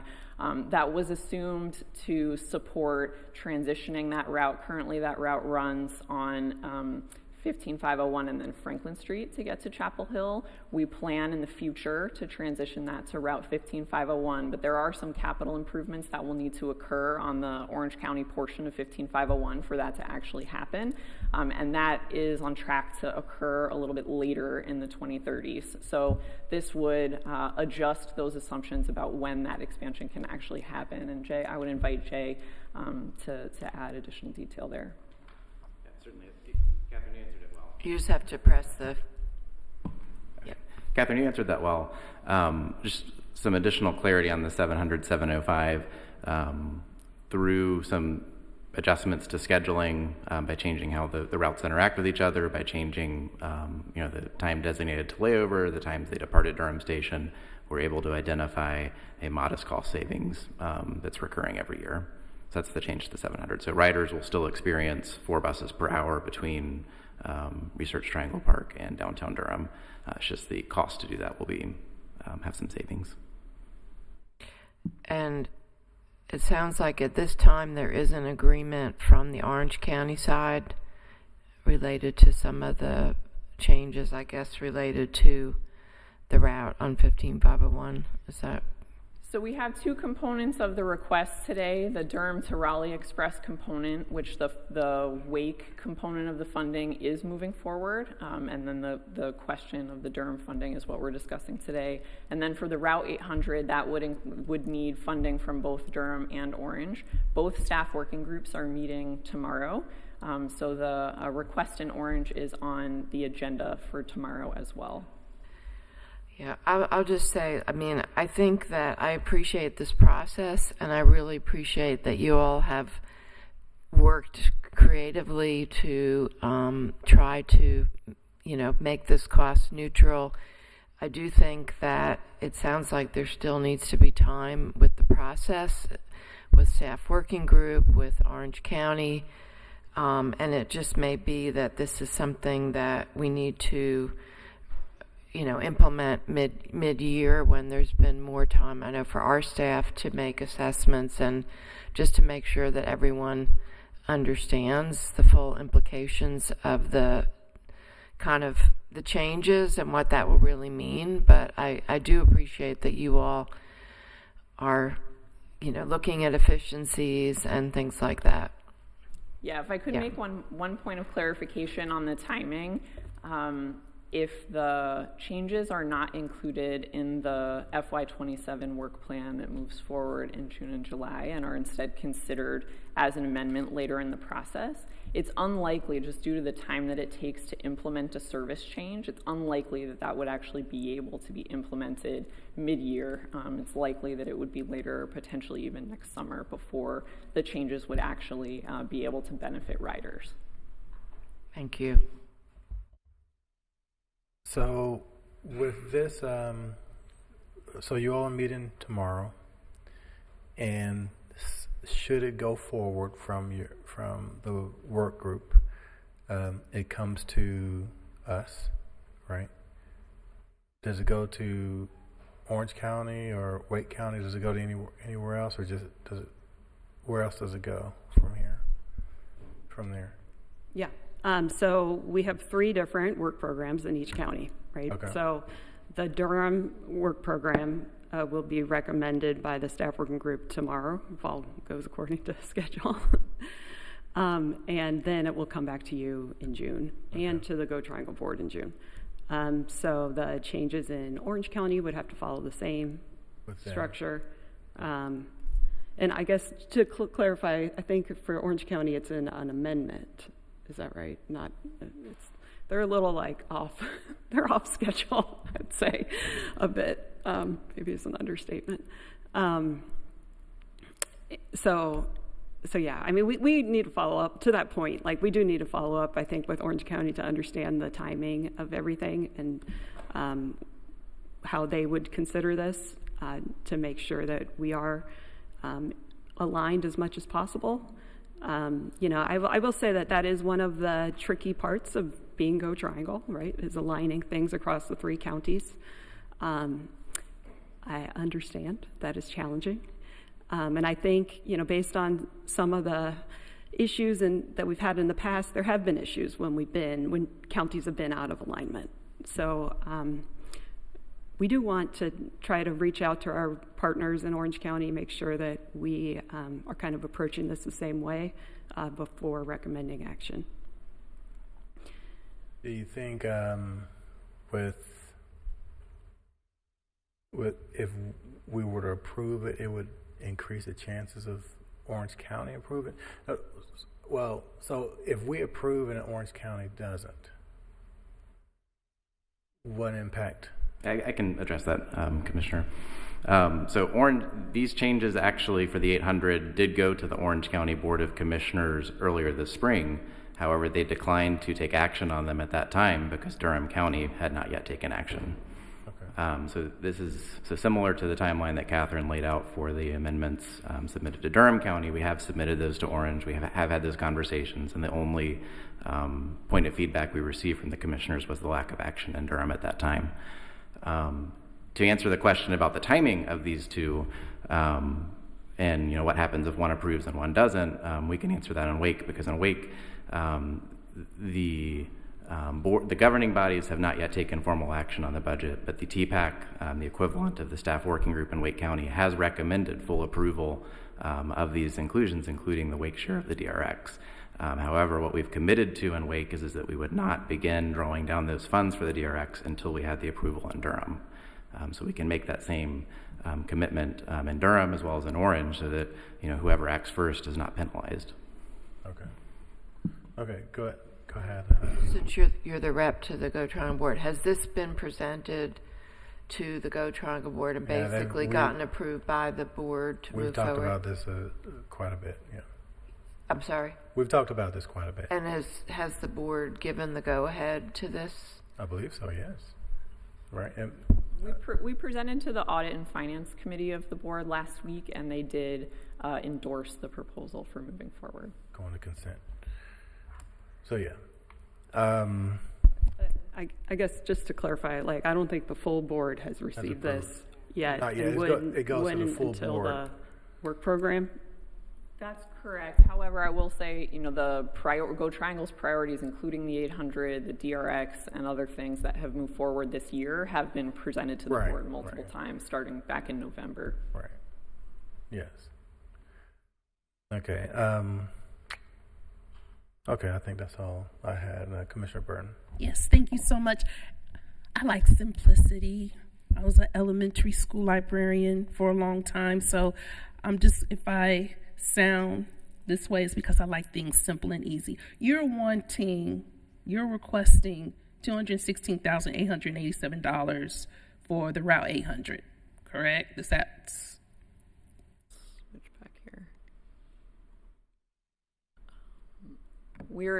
For FY27, the request is to allocate $216,000 for that improvement in the Durham plan. It's not additional funding, though. It would be offset by changing assumptions about future year funds. Okay, and the same from Orange and the Durham, the Route DRX 267115.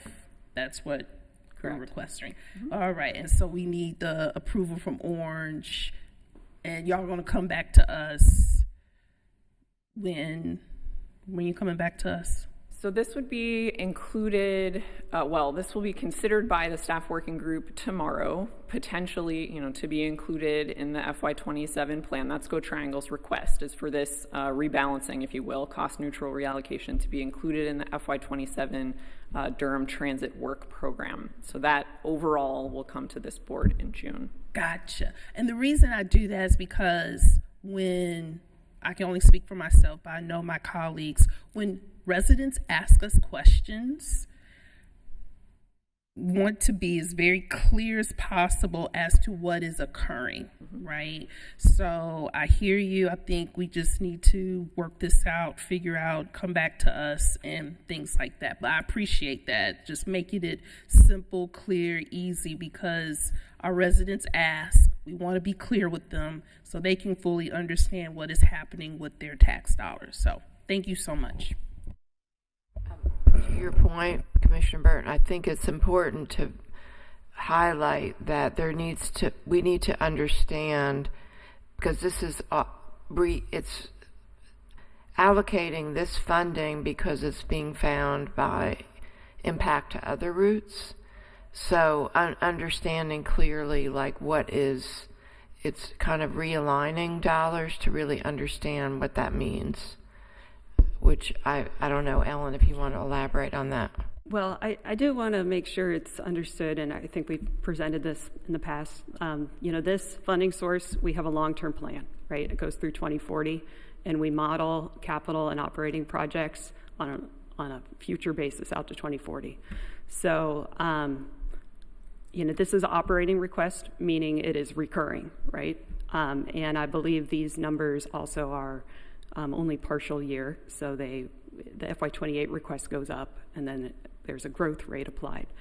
So, so all that to say, when we consider these things, we put them in the model, and we look at those long-term implications and the trade-offs that might be required, and so that's what Go Triangle is getting at. There would need to be some trade-offs in those future year projects to reassign funding. Thank you.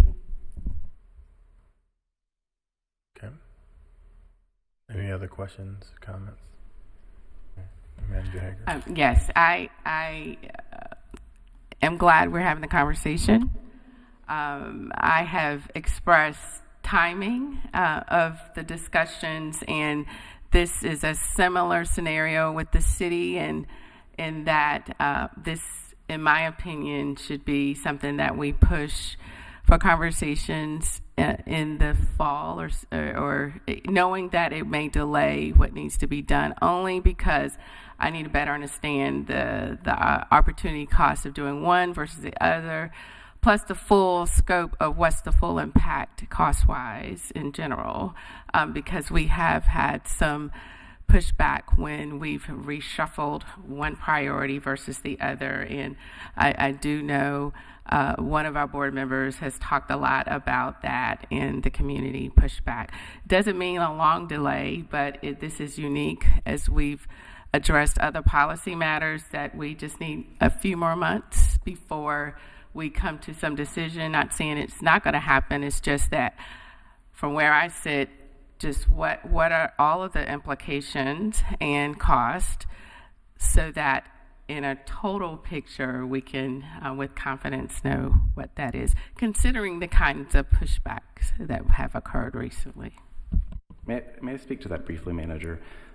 Just on the opportunity cost side, so Catherine mentioned the change to Route 400 and 405.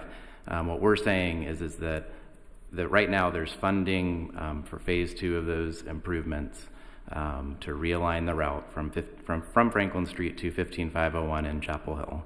That is dependent on building bus stops and pedestrian crossings along 15501 from Ephesus Church Road to Manning Drive.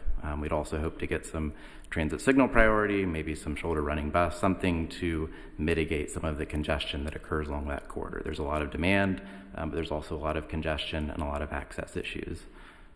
What we are saying is that infrastructure, if we started today, which we're not able to start today because there's still planning and coordination and design that needs to occur in addition to permitting and then actual construction. If we were to start today, we wouldn't be complete with those improvements till 2034, looking at other similarly sized projects occurring in the region, including some of Go Triangle's own projects. So what we're saying is that starting in 2030, there are going to be dollars basically sitting in that 8% of the Durham County Transit Plan that's for Go Triangle operations that we're not able to use. So rather than letting those sit fallow, what we're suggesting is using those to meet priorities now.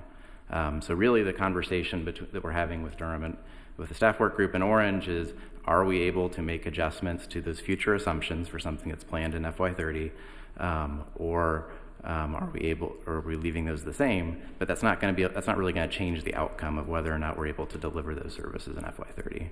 So I just wanted to add that point of clarification. I did also want to note the changes in Go Durham that we're discussing are changes to frequency that were originally planned, I believe, in fiscal 24 and then carried over to fiscal 25 and 26 to add frequency to routes 4 and 9. Those were part of a bucket of projects in the Durham Transit Plan that were for expanding service in the first 5 years, and that was a priority, more service now.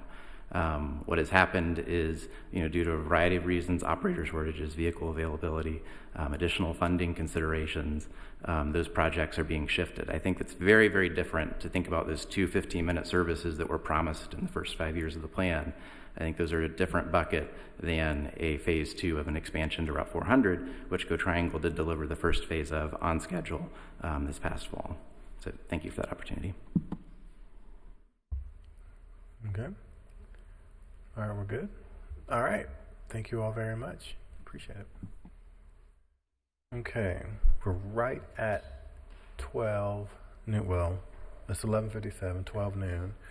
So we'll do a lunch and come back in, and I think we start back with EMS.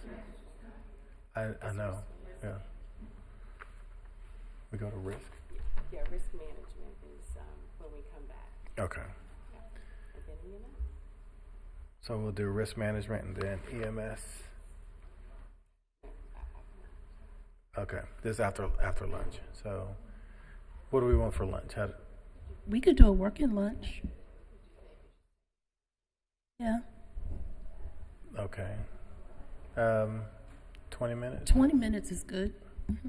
Okay, 20 minutes, and then we'll come back and get started at risk management. Okay, all right, we're at recess.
after risk management, Office of Emergency Services, and then board discussion. So let's see, Attorney Larissa Williamson, I will let you have the floor. Absolutely. I am happy to introduce our risk manager, Ryan Wilson. He's been with Durham County now, I believe he said next week will be 1 year, Next right? week. Yeah. 1 year. Yeah, it's amazing how fast time flies. I know. But Ryan has taken some extraordinary steps and made some significant advances for Durham County, and so I'm going to hand it over to him so he can explain the things that he's done and how he's helped to protect the county. Yes, well, thank you, commissioners. It's nice to meet you. As she mentioned, I'm Ryan Wilson, the risk manager here at Durham County, and thank you for allowing me to have a conversation with you this afternoon regarding what FY26 looked like for risk management, and as we move forward into FY27, and what our wish list and priorities are when it comes to that. I'm assuming I can hit the forward button on this. Yes, so let's just talk a little bit about the main question I get is, what exactly do you do? That's the number one question I get when I tell people what I do, either for a living or when I talk to employees around the county. So, but we do a lot, and it is in no particular order, making sure that we are protecting the county through our strategic insurance portfolio. As you know, we have a lot of liabilities, both operationally as well as first-party assets that need to make sure we're transferring that risk to them. So that includes our insurance portfolio, which includes kind of what we have the big four when it comes to our insurance policies. We have a lot of them, but we'll highlight the major policies that make up about 98% of our insurance costs here at the county, which is our general liability, which includes a lot of different functions, such as our auto liability, our law enforcement liability. Your public officials liability is included in that as well. So we have coverage for you as commissioners, which also includes our workers' compensation liability, which is very important for us. We'll talk a little bit about that in the next few slides. But also our property and our assets, which we'll also talk a little bit about, and our cyber and professional liability policies, which allow us to make sure that we are covered in our digital space. I'm sure you all are well aware of the challenges that we have in the digital space and the cyberspace. With reading the news almost daily, we see something. Some organization, both public and private, has been hit and affects us all in one way or the other. We want to make sure that the county is certainly protected that way. Also making sure that we are working very closely with our broker. I like to be very aggressive with our broker. I think in a lot of ways we trust our broker to just say, this is what you need, here's the bill. I don't approach it that way. I like to tear it apart and put it back together and determine whether or not it fits the character of what Durham County is, if it's within our risk appetite to pay for coverages that maybe we have somewhere else, and really pressure our broker to go back to the market to ensure that we're getting the best products with the best relationships with our insurance carriers that provide us with the best insurance policies and services available to us. And then finally, looking at claims governance, we want to make sure that our claims data is appropriate, that we're consistent in the information that we're reporting to our insurance carriers so we can get the best premiums and the best quotes from them as possible. So we ensure that we are protecting our county interests as much as possible. So that's a lot of work. Usually half of the year is spent looking at our renewals, how that's going to look. We do renew our policies every start of every fiscal year on July 1st. And I spend about half the year making sure that all of our renewals, all of our data, all of our applications and communications with our broker is consistent and aggressive enough that we can make sure that those renew without any lapse of coverage at the beginning of the fiscal year. However, we also, my job is to review contracts. So that is a large portion of what I do. We want to make sure that we are transferring risk, not just our own liabilities to our insurance carriers, but putting that back on the vendors that we contract with all of the contracts that we do. One of the challenges with risk is that I have to review them all. So that is sometimes fun, sometimes not. But we certainly want to make sure that we're enforcing insurance requirements as outlined in the insurance language and indemnification and limitation of liability language within our contracts. Making sure that that aligns, again, as I mentioned, to the risk level that we feel comfortable with the vendors. Some vendors we feel more comfortable, some vendors we don't. We want to make sure that we're assessing each contract appropriately and uniquely based on the scope of what they do, so I can advise that department if we feel like we need more insurance requirements in there, or if we can make exceptions to some of the requests that they may have when they come back for discussion about whether or not, if they have the coverage, and we can make exceptions for that or lower limits. And then also verifying certificates of insurance. Incredibly important that we stay on top to make sure our vendors stay insured.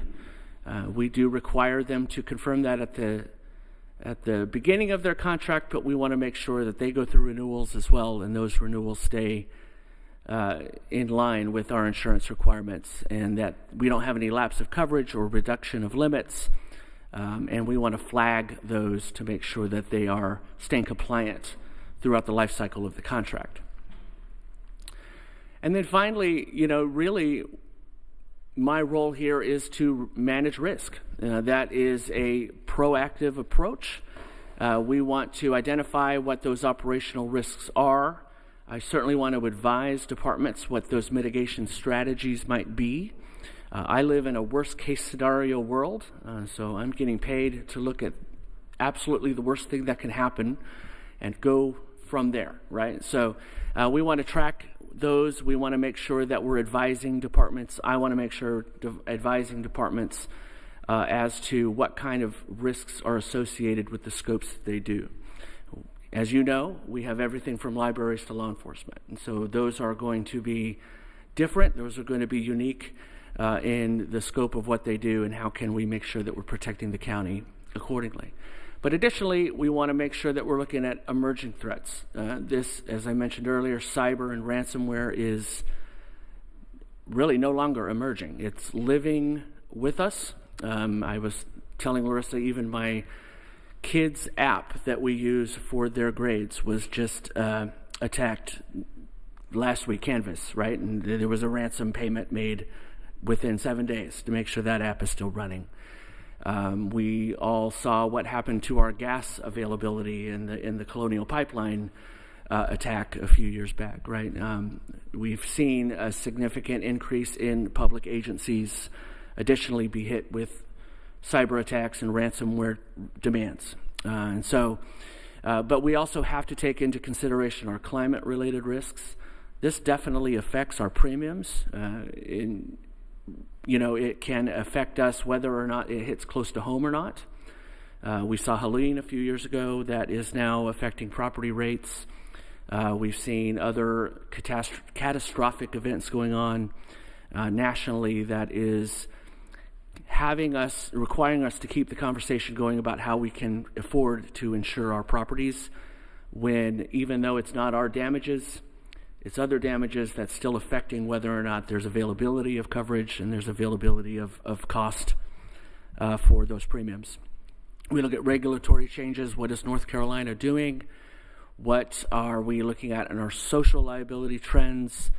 The actions of things going on around the country. How does that affect Durham? What is our perspective on that? And then finally, supporting the business continuity, certainly aligning with those other native departments that fit into the risk management role, such as emergency management. That is very important for me to make sure that we're strengthening those relationships and the compliance that we have with them. So a lot to do. There's certainly a lot more on the list I didn't list, but that's kind of a quick breakdown of kind of what my role here is at the county. So let's talk a little bit about what FY26 looked like. I got here just before the start of the fiscal year, end of May, and had to look really quickly initially at our insurance portfolio and how that aligned with my immediate review of that and what it looked like for the county. I was able to reduce our total premiums by, as I mentioned earlier, tearing that apart and putting it back together again. The broker had come in with some coverages that we had, duplicate coverages that we didn't need to pay for. There's no need to pay twice. That always creates a disparity between insurance companies when they get to argue who gets to pay for what if you have it somewhere else. I increased our cyber liability limit to $10 million. It was at $5 million. That's just not enough in the world that we live in today when we have digital threats and bad actors in the digital space, and able to increase that for a relatively small premium rate increase as well. And what does that look like with our cyber liability? There's a lot of, we get attacked every day. I talk to Greg about this on a regular basis, and we're attacked every day. We get emails, we get people trying to get into our system, and we need that kind of coverage to allow us to have the flexibility should we go down long enough where that amount of loss is going to be that high. Additionally, I was able to reduce our auto property damage coverage deductible from $50,000 to $10,000, which was really key to me. We have a lot of vehicles that are worth a lot of money, and we want to make sure that they're protected in the best way possible. That has actually resulted in quite a bit of savings. We've had some ambulances that have gone out of service with damages. As you know, basically scratching the bumper of one of those is $10,000 or more sometimes. And so with that lower deductible for a very small premium increase, we've been able to result in at least $120,000 in savings to the county, where we've been able to transfer the cost of those repairs over to the insurance carrier. So looking at this moving forward into FY27, the same thing. I've been able to really kind of look at where our insurance portfolio is again and reduce our overall premiums even further by additionally looking at what the options are and telling our broker to go out and really find and negotiate on our behalf those kinds of savings. We have strengthened our property valuation accuracy. We just completed a county appraisal for the first time in 10 years. Industry standards want you to do it every 5, but we hadn't done one as a county since 2016, which is good. We verified that our facility assets now are over $1.2 billion in facilities. This is county property. This is not including the public schools. But this includes all of our facilities, all of the content within those facilities, and all of what we call operations out in the open, which is maybe artwork or landscaping and things like that, which allows us to provide us with what the actual value of those properties are, but also to allow us to tell the carriers if we have a total loss of one of those facilities, how much it's going to cost us to rebuild. Our property policy is there to rebuild a facility, not to get a check for the value, which is good. So we will be in line with another full appraisal in 2031, and we will do a market update every year in the interim. So we will still have a report every year as to what the values and reconstruction costs of those are, just on a market increase value.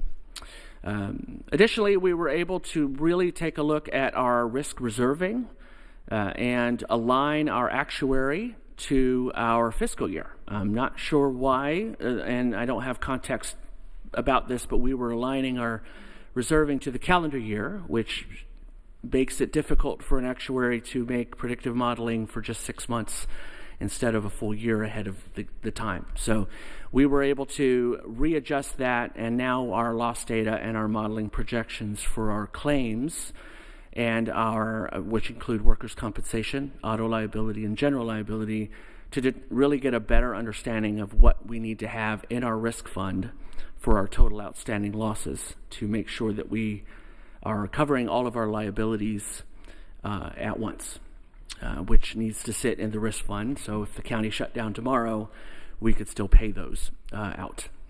So that's good. So we are going to actually do that again after the end of this fiscal year, so we have much better loss data and modeling projections for FY28 moving forward. And then finally, the first year here is about developing relationships. And so what I really want to do is make sure that I'm out there, make sure that I'm meeting directors, make sure that I'm understanding the county and the uniqueness of Durham County and how we can start collaborating together with their needs and their unique needs to ensure that moving forward, especially in FY28 and on, that we can start putting plans together for helping them reduce their costs, reduce their loss, and be able to retain the services and resources that they have. So I think a good year. I'm pleased with I think the accomplishments that we've had so far in my first year here, and I'm looking forward to the next one. Let's talk about trends, and I'm going to focus mostly now on our claim trends to give you a kind of an idea of really what we look for and how we can reduce cost. There are direct cost opportunities as well as indirect cost reduction opportunities as well. And I look at claims in two ways. So we look at the frequency of claims and what kind of story does this tell you? So we see here in yellow is our workers' compensation claims. And you can see the one thing about the frequency of claims that I've learned is that the only consistency about them is that they are inconsistent, right? And so we see in 2023, we had 119. It jumped way up to 195, jumped back down to 145, and now this 2026, we're trending at 204. That is a projected number with the remainder number of days for the year. So our claims are going up. The number of times someone is telling us I've been injured is going up. We can see from our auto liability claim, that is also going up. 4 years ago we had 17. This year we're trending at 31, not quite 50 or 100% increase, but getting there. General liability has always been a little bit more, in terms of frequency, a little bit more stable. We actually had a good year in 25 with just 1, and we're trending at 4 in 26. For reference, general liability is any loss that doesn't involve the operation of a county motor vehicle. So this could be a trip and fall on our property, a claim against law enforcement, and sheriff's office for, say, wrongful arrest or some sort of, that kind of thing. So any kind of claim, it could be a civil claim that's presented to us, would fall into the general liability category.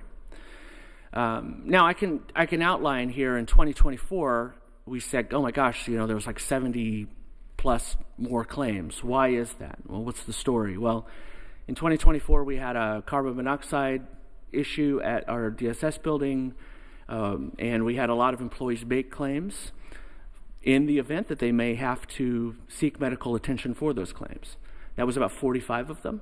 So kind of gives you that one scenario might result from a frequency perspective in a lot of claims in one situation. And then again, it jumped back down to 145. But we want to start talking about the narrative why our claims, especially in workers' compensation, going up. And that's something that we definitely need to start researching and making sure that we can bring that back down. But going to the next portion here, this is the claim payment. So this is our severity. We know claim is a claim. Not all of them are paid. But what are we paying out? These are dollars out the door every year for our claims. And as you can see, obviously our workers' compensation is the largest driver of our claim costs at the county. And it's important to see here that in 2023, we had $733,000 in claim costs for workers' compensation. This year, we're trending at $1.4 million, which is a 100% increase in our claims costs for workers' compensation losses. So while we're seeing our claims frequency go up, we're also seeing our severity go up. There's a relationship there. Additionally, as you can see in our auto liability, We paid $14,000 in 2023. In 2026, we're projecting at $109,000. So why is that? What is going on with the behavior of our drivers behind the wheel that is requiring us to take a deep dive into that and saying, how can we work with departments and identify what those risks are to reduce those losses? It's important to note in 2024, you see this big number for our general liability. That's because we had a settlement for one of those claims, $790,000. General liability claims are very unpredictable. You might have a number of claims that never get paid on. You might have one claim that gets paid on a lot, as you can see in 2024. We're sitting at 0 for 2025, 2026, hoping that remains the same. But as we ask what's the story here, we have more employees reporting more injuries that is resulting in more losses for us paying out every year. Now, keep in mind, these are just medical expenses that are paid to the claim. This is not including lost time, lost resources the departments no longer have with that employee being out, maybe lost time for delay of projects and delay of work, additional costs that an employee or a department might have for bringing in temporary or other hiring other employees if others are out. So those numbers are hard to track. These are easy, and we can show that there's a significant impact to the county right now and how we can approach our cost savings moving forward. So let's talk about our goals, what my wish list is, and what risk management wants to do moving forward in FY27. Well, the first goal is to add an additional full-time employee. This was recommended by Manager Hager, and this will allow me to allow the administrative duties of the risk management function at Durham to someone can manage those while I can actually manage risk. I'm a one-man shop right now, so when they have a risk question, they come to me, and so that includes, as I mentioned earlier, every single contract review. I don't have staff to spread it out to departments specifically. That includes all the language, and Risk can tell you that when someone comes back and they want to make a change to a contract, 99% of the time it involves something involving risk management, insurance, indemnity, limitations of liability, so I have to review those as well. So this would allow me to really put those duties onto someone who can manage that for me, because really the demand for the risk management role as a one-man show is outpacing the capacity that I have. We know that risk management is proactive. I do not want the county to approach it from a reactive perspective. That's not risk management, that's just exposure management. And that's just taking care of it as it comes along instead of getting ahead of it and avoiding and preventing and mitigating the potential claims that we might see. We can improve service and response across the departments now that I can nurture greater relationships to that and nurture greater opportunities to have conversations with directors and employees alike to find out what their needs are, what their concerns are, what kind of challenges are they dealing with on a day-to-day where we can address safety and we can address risk mitigation uniquely to them. And if we look at our comparable agencies, they support larger risk teams as well. Our friends over at Durham City have a risk management team of 4 with less population, different services. My friends over at the City of Raleigh have a risk team of 4. And I think Durham is large enough. Durham is worthy enough to have that risk staff in order to provide those services. Can I just ask a quick question? Because in the budget book it says there are 7 people in the risk management fund, so I'm confused. Yes, no, that is a good question.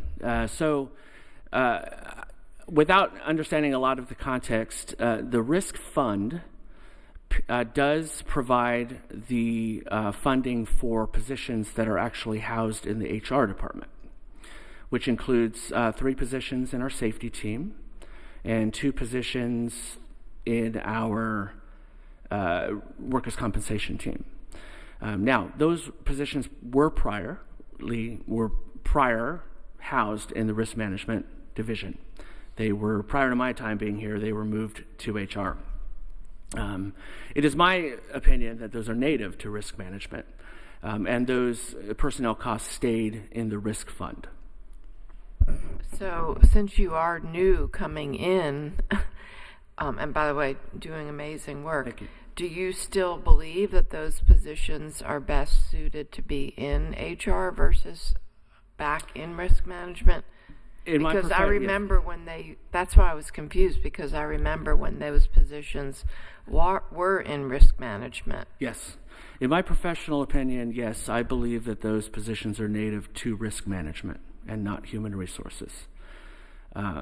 And I also believe that because I feel as though, certainly from a workers' compensation standpoint, you need a checks and balances opportunity for a department to manage a workers' compensation claim and have a department such as HR to manage if there's an issue with that claim, right? So right now, HR is managing the workers' compensation claim, and if there's a concern with that the employee has, they have to go to the same department to voice that complaint. And so having that native to risk management allows for that separation, right? And the administration of that claim, where HR can then just be strictly an advocacy group for the employee, and where the claim can live out of risk management. And I believe the reason that change got made was because we were dealing with staffing issues at that time, and so it was like, okay, let's be creative here, and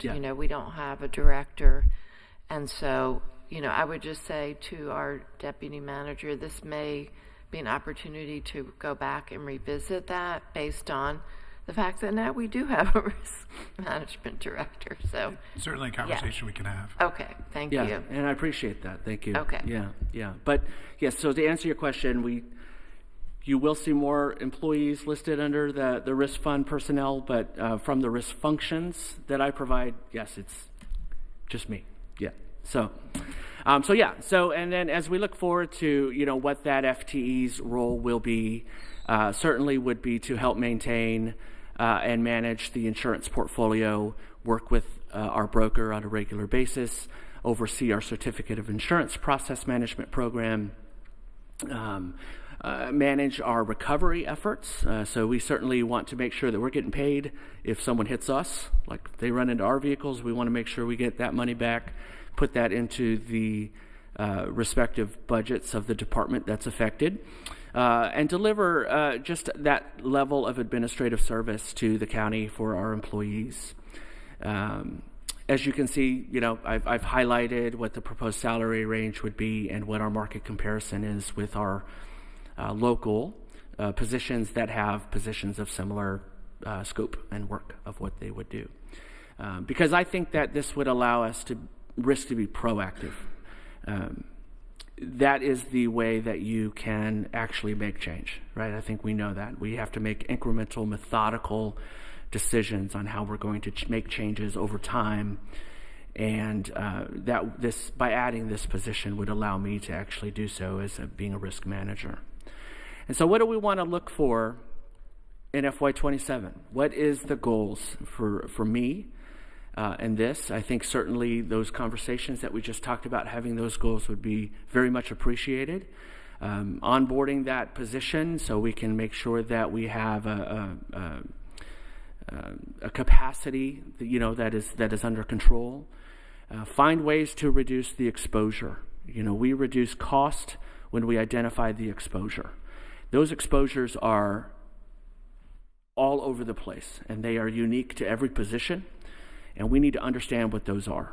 And I can't, do that on my own without, the help from this other position. And I think that we can really use this to target those high risk trends that we're looking at, those work comp losses, those auto losses, but also strengthen our safety culture. I'm a big subscriber of behavioral safety improvement. I think that we reduce costs, we reduce claims when we improve our behavior. I've always said this: if you are a bad driver in your own car, chances are you're going to be a bad driver in a county vehicle. How can we approach improving our employees' behavior, not just on the job, but at home? How can we make sure they're approaching that behavior at home so they're healthy enough to come into work, right? So there's a relationship, a direct and an indirect relationship to that. So, we have ideas. We want to launch safety engagement initiatives. I plan to have a safety carnival coming up. I will probably be reaching out to you to see if you would be involved in that in some unique ways. We'll have that conversation later. But also quarterly safety challenges. How can we have a rewards and recognition program? Studies do show that that is much more effective than a discipline program, and we want to make sure our employees are much more aware that they can be rewarded for their good behavior. And other ideas, that out-of-the-box ideas. I've came back to Durham because I like how progressive Durham is. I like that Durham likes to step out of the box and think differently, and I agree with that. And I think risk management should follow that example as well, and how we can really get employees to retain this information and think about it all the time. And we've got to be fun, it's got to be exciting, it's got to be engaging and relatable to our employees. It's one thing to just tell the director, here's your losses, do something better. I've been doing this long enough that just does not work. So we really, really need to start thinking about how we can engage every employee from every level in this county, and we will see reduction of our claims and reduction of our costs. And then finally, we really want to start enhancing how we approach our data. How can we get out to directors real-time data in real-time data, dashboard type stuff where they can see what do their departments look like when it comes to their losses? How are their employees reacting to these kinds of things? And so that's kind of what we have, hopefully, in line for FY27 and the priorities that we have, and how can we continue to build momentum going into FY28 from there. So that's what I've got for you. I'm happy to answer any questions that you might have. Commissioner Jacobs, you have any more questions? Well, again, and it's nice to meet you because you've been here for a year, but I don't think we've had the chance to meet you formally. So glad you're here. Thank you. And really appreciate all of the work you've been doing. And it is really important because, again, we have limited financial resources and we want to be using our money well, and we also want to keep people safe. Yes. I think I really like the way you're taking a holistic approach. The one time that I got injured on the job here was one of the bricks outside in front of our building was not even. Okay. And I have a habit of injuring my ankle, and so that was one of the times that I twisted my ankle on a brick that was not in place and ended up in a boot. So I think, I guess one of the things I wonder about is, like, I like your idea of engagement, because just thinking about that, like, how can we really get all of the staff engaged in them helping to point out where they have seen potential risks, and certainly general services. But I mean, anybody, any department, any staff will have suggestions. I'm thinking about EMS sitting here, but, just getting everyone engaged and sharing suggestions with you, and hopefully you will have more of your team members back with you in the future. But so that was, I didn't know what you thought about that, about. Yeah, absolutely. Yeah. I think it's overcoming the anxiety of reporting information. And I've seen that certainly throughout my career that, and it's hard to gauge where that comes from, but there are employees that might feel anxious to tell me something's going on. And so I think there's got to be that communication, that there's confidentiality, that there is, that I am open to that communication. And it's really also going beyond just the things that someone sees as wrong. It's those near misses, right? We, in risk management, we think about the butterfly effect, right? So something very, very small could eventually lead to something very, very catastrophic. And that includes reporting, hey, this happened, no one got injured, and, was it worth reporting? The answer to that is yes, because, 10 near misses can lead to a small injury. 10 small injuries can lead to a significant injury, and so on, the domino effect, or the butterfly effect. And so I think that, that's one thing, is really being able to provide employees that opportunity and know that risk is interested. Know that there is someone out there that cares about that, and that there's going to be action taken when that information is provided. Yeah. So, yeah. I think what's challenging is that every department has different types of risk. Absolutely. For instance, public health, it may be a finger prick. EMS, it may be injuring your back, lifting a patient. General services, you're using equipment. So it's just so diverse. Yeah, and the same can be said for our liabilities, right? That an injury or damage to a third party, that there's a lot of, a wide, broad range of what that liability risk as well, that leads to things like reputational risk, and other types of losses that you really don't think about on the indirect side. Yeah. Right. Yeah. And just when I think about my history here, where we've seen the most claims are things around the jail and EMS related.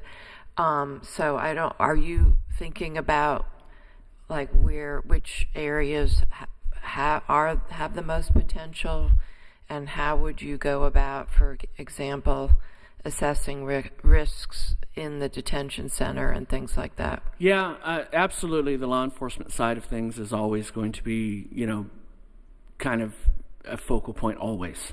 From my involvement working, I came from the city of Raleigh, and it was very similar. I was constantly working with RPD about, the challenges that they had, both from an inside and outside.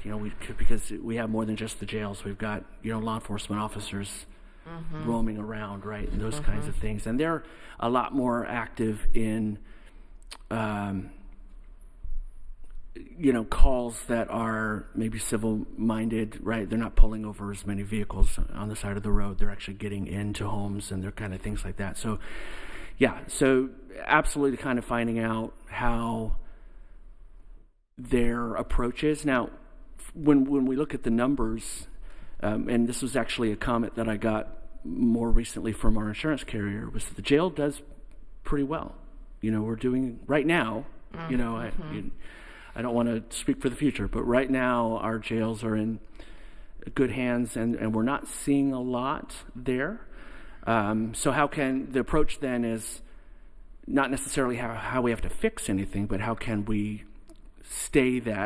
keep that momentum and even improve it from there, because we do see some things, from the jail. And I would say some of that is the investments that we've made, because we've been replacing all of the grates and the windows because we had a suicide. So we've made investments in response to situations, physically, physical conditions. That's good. Yeah. And I really like your idea of also a holistic approach with behavior and the rewards and recognition culture of safety. It makes me think about like IT and like the trainings around behavior to avoid, phishing and things. I mean, that's definite behavior.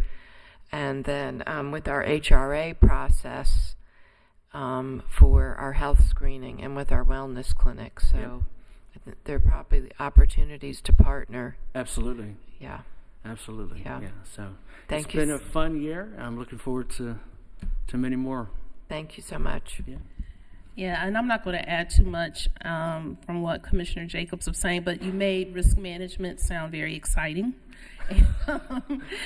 You know, usually it's always okay, you know, like, but really thinking about the holistic of how we're protecting our people, we're protecting Durham County, all those things, and in the end, looking at ways that we can save revenues, money, so we can pour back into our residents and things like that.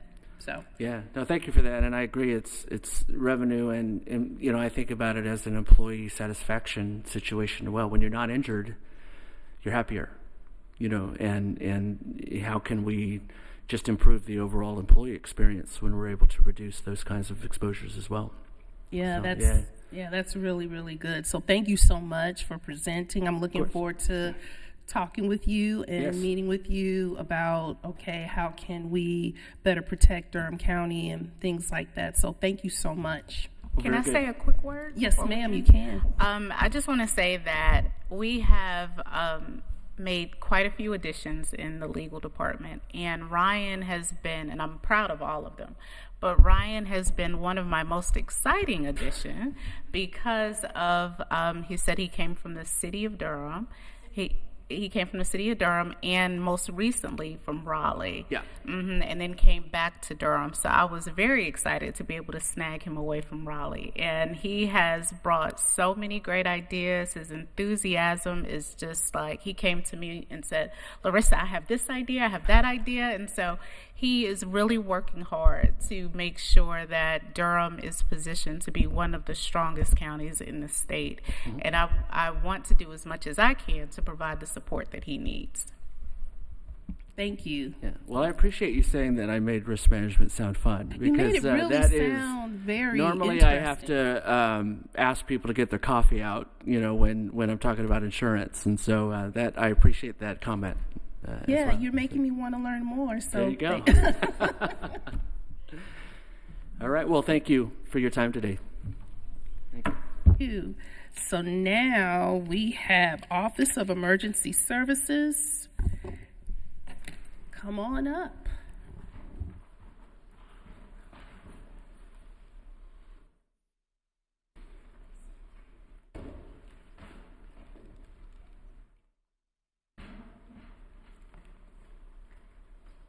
And I was wondering, how long did you need to present? About what, 30 minutes? 40? I think, depending on questions, probably 30 minutes is going to be fine. Okay, cool. Thank you.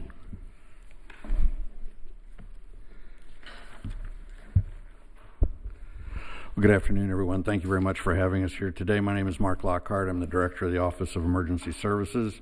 I'm joined today by Tyler Fitz, the Chief Fire Marshal for OES, Seth Kamansky, our Chief Paramedic from EMS, Elizabeth Schrader, our Chief Emergency Manager, and Mark Ferguson, our Business Operations Officer.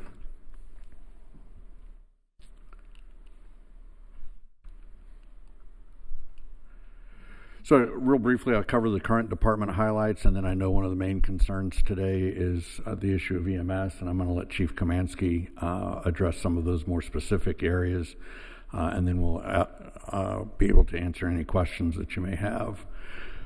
This has been a very productive and busy year for the Office of Emergency Services. In our Business Operations Division, we did add a third mechanic, which has gone a long way to helping us out in caring for our fleet and keeping our fleet on the road. We have a new facility, or at least new to us, that has been upfitted and will be ready for move-in on June 1st on East Gear Street. As you recall, the Stone Park Court facility is right in the middle of a railroad relocation, and so we'll need to be out of there by June 15th. And so that move is again planned for June 1st. We have 11 new ambulances that are due in June and July. Mark Ferguson and some of our EMS team will be going to the factory next week to inspect the first part of that shipment. And again, those should be coming in June, and then some again in July. We worked with the finance department on our ambulance revenue cycle. Been having some issues completing contracts for payment, primarily on the Medicare, Medicaid side, but have been able to get some of those done. We've got one pending with Trillium right now that we hope to have resolved very shortly. And then finally implementing a new inventory tracking system that will help increase our efficiency in our logistics function. Emergency management, as you are well aware, had a busy year managing both Tropical Storm Chantal last summer, and then we had 2 winter weather events over the winter time. They've also been involved with the Joint City-County Crisis Communications Plan and getting our countywide radio project off the ground, and thankfully we're nearing the end of that project and about to have that fully implemented. EM also conducted a full-scale mass casualty drill, conducted an integrated preparedness planning workshop, and then also brought several classes into Durham for not only our staff but also for our stakeholders.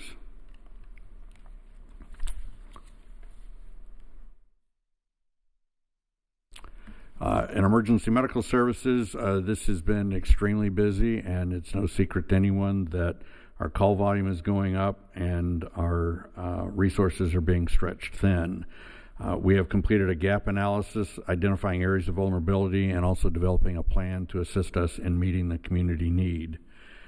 We've implemented work plans and started the initial phases to integrate an upgraded service delivery model using data from the system, and also developing and implementing a formal tiered EMS response system using both basic life support and advanced life support resources. We have 15 new hires who are starting with the department on June 1st, and that brings to a total of 43 individuals hired in the current fiscal year.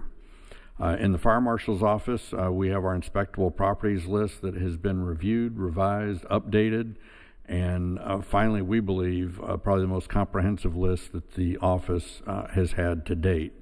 All of our hazardous occupancies and all of our schools have been inspected per ordinance and statutory requirement. We've managed to create the formal fire marshal position for the office. We have filled 2 new positions and implemented our community risk reduction program that included smoke detector installs in the community this year. We have 2 new software platforms that we have utilized or have implemented in order to utilize to aid both in investigations and inspections in the office. Our workload continues to increase across all 4 divisions and business operations. Obviously, budget is an ongoing concern with increased costs and trying to maximize and leverage the most that we can for our dollars.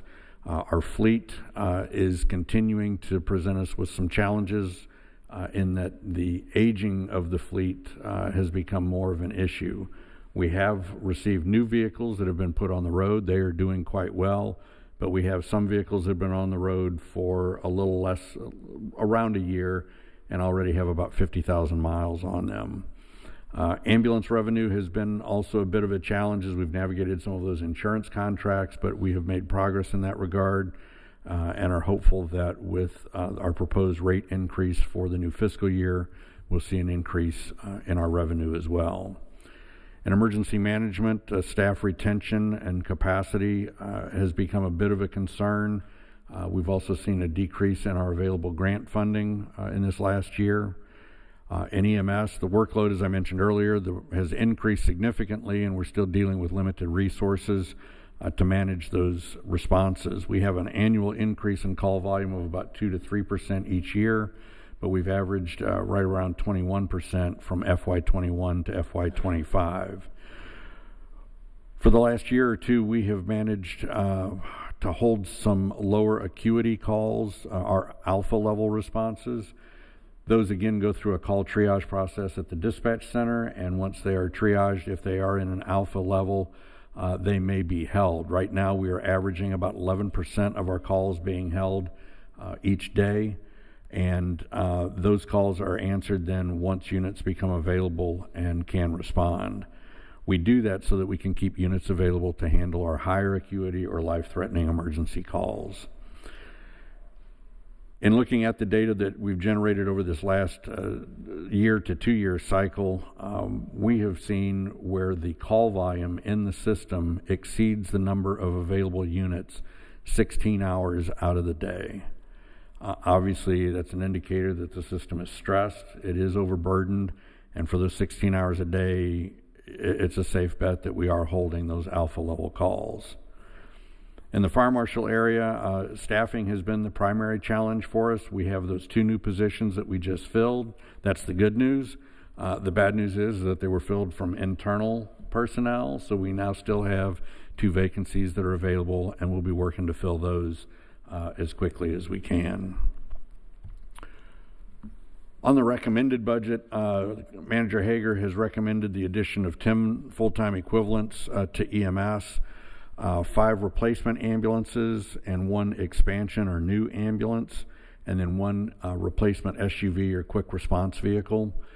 We are exploring right now a new ambulance platform that will be a little less expensive, about $40,000 roughly in savings, and also a 12 to 14 month delivery versus the current 30 to 36 month delivery that we've been dealing with since 2021, I believe.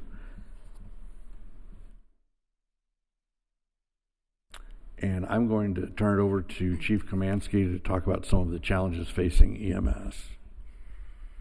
Thank you, Director Ollicott. How's everybody doing today? So to talk through some of the challenges we've identified over this past year, as we reviewed and did our gap analysis, we identified that the deployment model for Durham County EMS is about 10 years old in terms of units on the streets versus the call volume. FY26 was the first year that there were new FTEs added since FY2018, and there had not been an ambulance added to the street since 10 years ago, or maybe even a little bit longer. Compensation still continues to be a little bit of a challenge for us when we evaluate our competition in our surrounding counties, and limited depth to our bench also is a challenge for us. We do not overhire, and so truly it is a one-to-one relationship in terms of personnel to seats in a shift. Our vehicles historically have been taking 36 months to build and get delivery, which obviously has had challenges for the ability for our units to respond to calls, and there is no currently a reliable reserve fleet. And so when we have multiple units out of service because of the decreased reliability and they're at dealerships, we have a difficult time keeping units on the road. As we mentioned, call volume continues to rise, both in number of calls as well as in the intensity of those calls, meaning those hours of the day where those calls are occurring. We have identified demand hours related to the call volume growth. But we haven't just sat there to allow problems to fester. We've worked on solutions. I mentioned that gap analysis and initiated our tiered response to that program. Historically, Durham County, as well as North Carolina as a whole, has placed emphasis on paramedic-only ambulances. We have moved into an environment where we are now looking at non-paramedic units, and on every shift, you usually see now 2 to 3 of those non-paramedic ambulances, and as we continue to explore those delivery models, that will expand. We have worked through some of our application and hiring processes, which allow us to explore greater numbers of candidates. We've interviewed close to 400 people this year alone, and onboarded quite a few. So we are still maintaining standards. We're not just hiring anybody, but we are making sure that we are evaluating all of the candidates that are out there that are available for us to interview. As mentioned, we added that third mechanic, which has helped tremendously in keeping ambulances on the road, and that evaluating that different model of ambulance, shorter delivery, less expensive, maintains the same standards, both safety and environmentally, and a quicker delivery to us is a big deal. Again, we evaluate alternate response options. We're looking at different ways to get patients the help they need and get those patients to the hospitals. Actively reviewing our call volume in terms of response plans, using a deep dive to our data where we are looking at the 911 dispatch data versus the outcome data from the hospitals and evaluating which of those units can receive non-paramedics, which need a paramedic, which need a first responder, and which calls really do need lights and sirens and which don't. And we are building those response plans in partnership with our first responder agencies and 911 centers to make sure that we have the right resource going to that right patient at the right time. So some additional topics for discussion. we have the system, as mentioned, is overloaded and quite frankly not sustainable as it continues to move forward. Increased call holding is not just in numbers of calls that are held, but also in duration. Higher staff burnout is a concern for us. Our folks are on the streets and gone for pretty much the entire 12 hours running from call to call to call. That will result in burnout. And then reduced unit reliability. And so that unit reliability, if you look at that chart, shows the increase in the percent of volume held or the numbers of volume held versus the call volume in general. And so it is a pretty substantial increase in just a few years. And we are no longer just holding lower priority calls. We are starting to get into periods of time where we're holding mid-priority calls. We have not gotten to a time where we had to evaluate holding highest priority of calls or critical natured calls, but all calls are on the table at this point because of the unit availability. As we look at the response times, I wanted to share that there's this new phase of response continuum. And so it's that calls held period. And so from the time you hang up the phone with 911 to the time an ambulance is dispatched, as mentioned, we have greater quantity and duration of those calls that are held.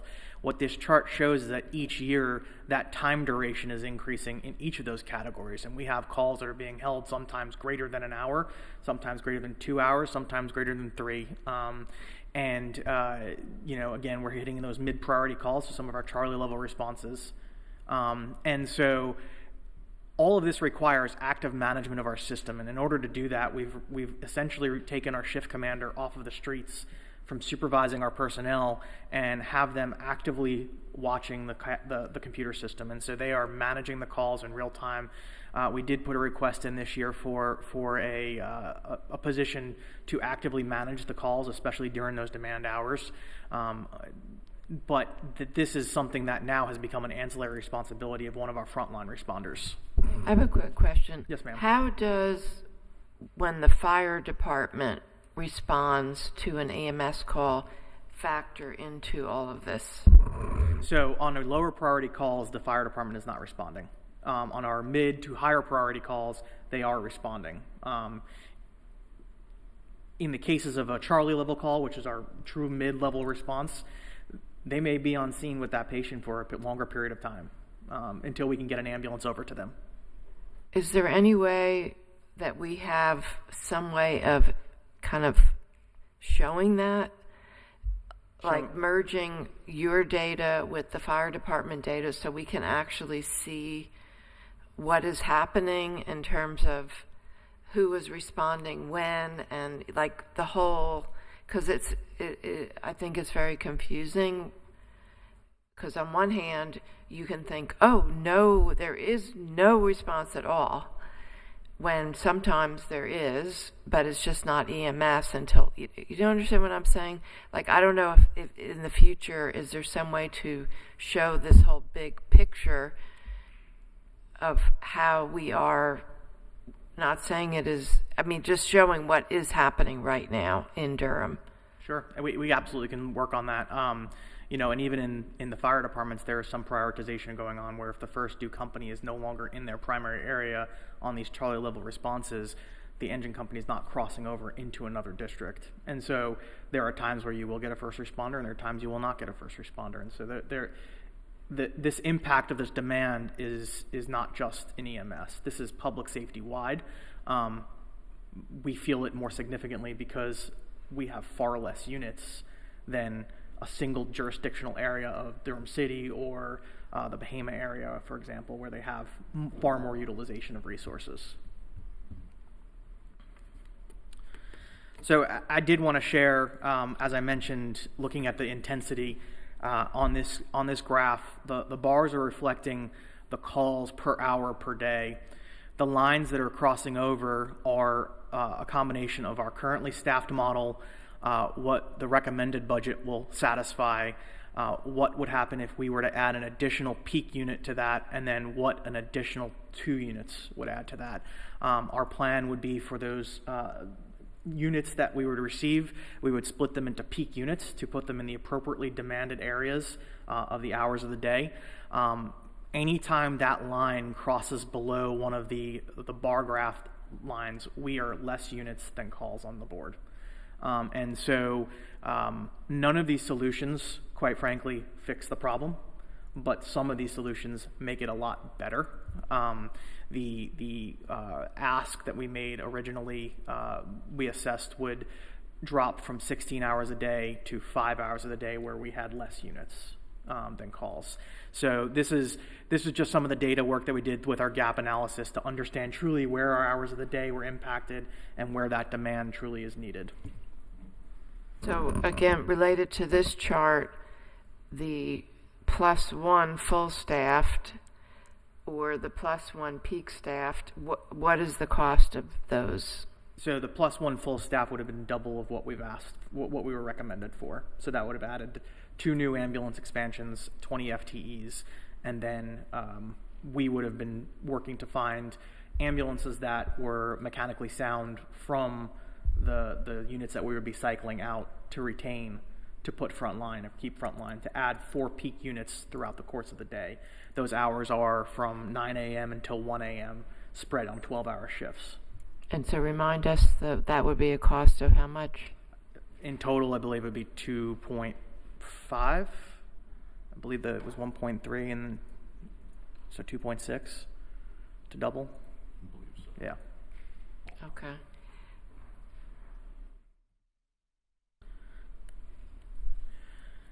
And so compensation, I know that's something that we speak about year over year.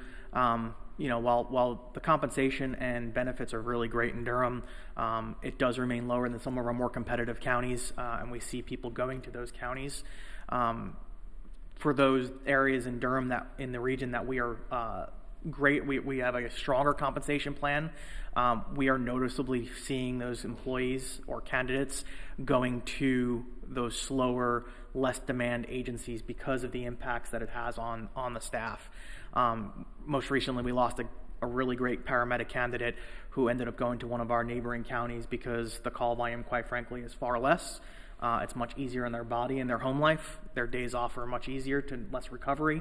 And quite honestly, it was an incredibly close pay offer that he was made by comparison. Yes, yeah, ma'am. I just want to make sure I'm reading this right. It says, so when it says started 30 and then completed 29, I'm just trying to make sure I understand what that's trying to convince the salary range. So no, that is our onboarding process, and so we wanted to be able to reflect how many employees we've hired and completed our academy and hiring process year over year. And so reflecting this year with the 15 additional that we have starting in June, we will be hiring 43 this year, and hopefully all of those will complete our academy. Again, it's important to maintain those standards. Notably, what I'll show is that our total vacancy for EMS right now is at 15, which is an 8.3% vacancy rate, which is substantially better than it's been in many years. And so we've made a lot of effort to ensure that we are hiring people, we are accessing the areas where we can recruit from, and making sure that this is the place that people want to make their careers. So what's the starting pay for EMS? So for an EMT in Durham County, it's $22.90. It's $24.09 for an AEMT and $29.25 for paramedics. That is about respectively $2 less an hour for EMTs than surrounding counties, about $3 less an hour for AEMTs, and about $1.70 less for paramedics. I guess my question would be for Deputy County Manager. If you could provide us with information, what would be the cost, estimated cost, to get our salaries to be competitive for the positions that we currently have, plus the 10 additional that are, included in the manager's recommended budget? Because, if we expect to, the whole goal is to get the positions filled. So if we're not going to be successful in actually filling the positions, then we're not going to be able to address the problem that we have. We can pull together that information for you.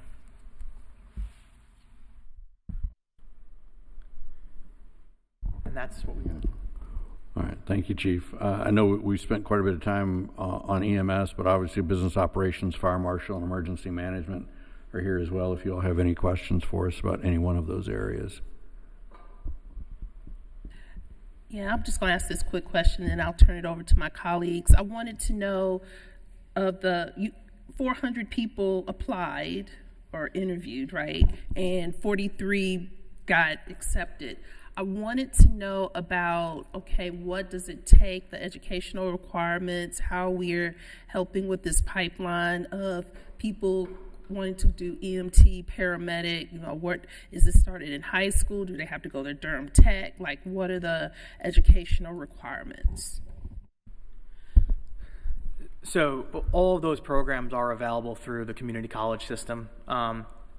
Additionally, we've worked with our employees internally for a pathway to promote up through the ranks, EMT, AMT, and paramedic, by offering some semblance of a flexible schedule. The demand, especially for paramedic school, is incredible, 4 days a week, many clinicals, and so on.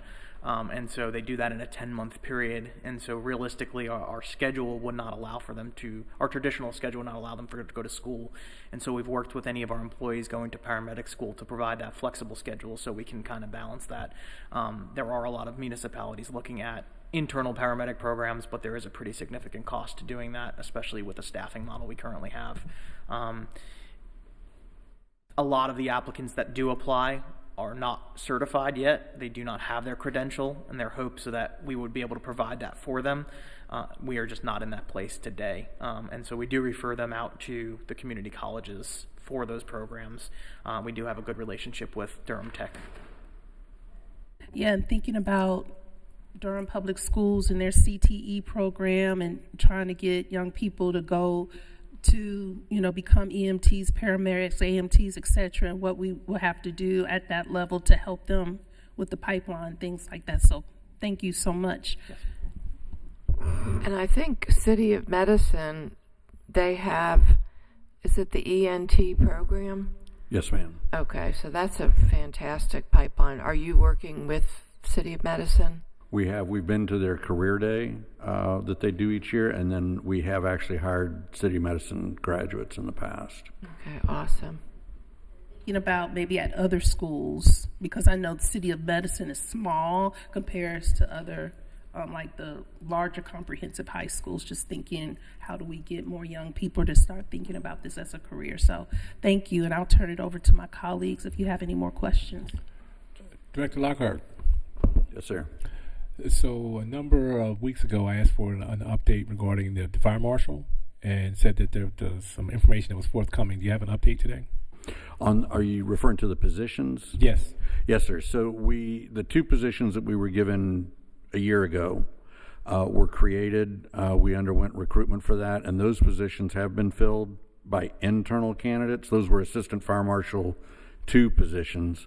They've been filled by internal candidates, which has now given us 2 vacancies at the Assistant Fire Marshal 1 level.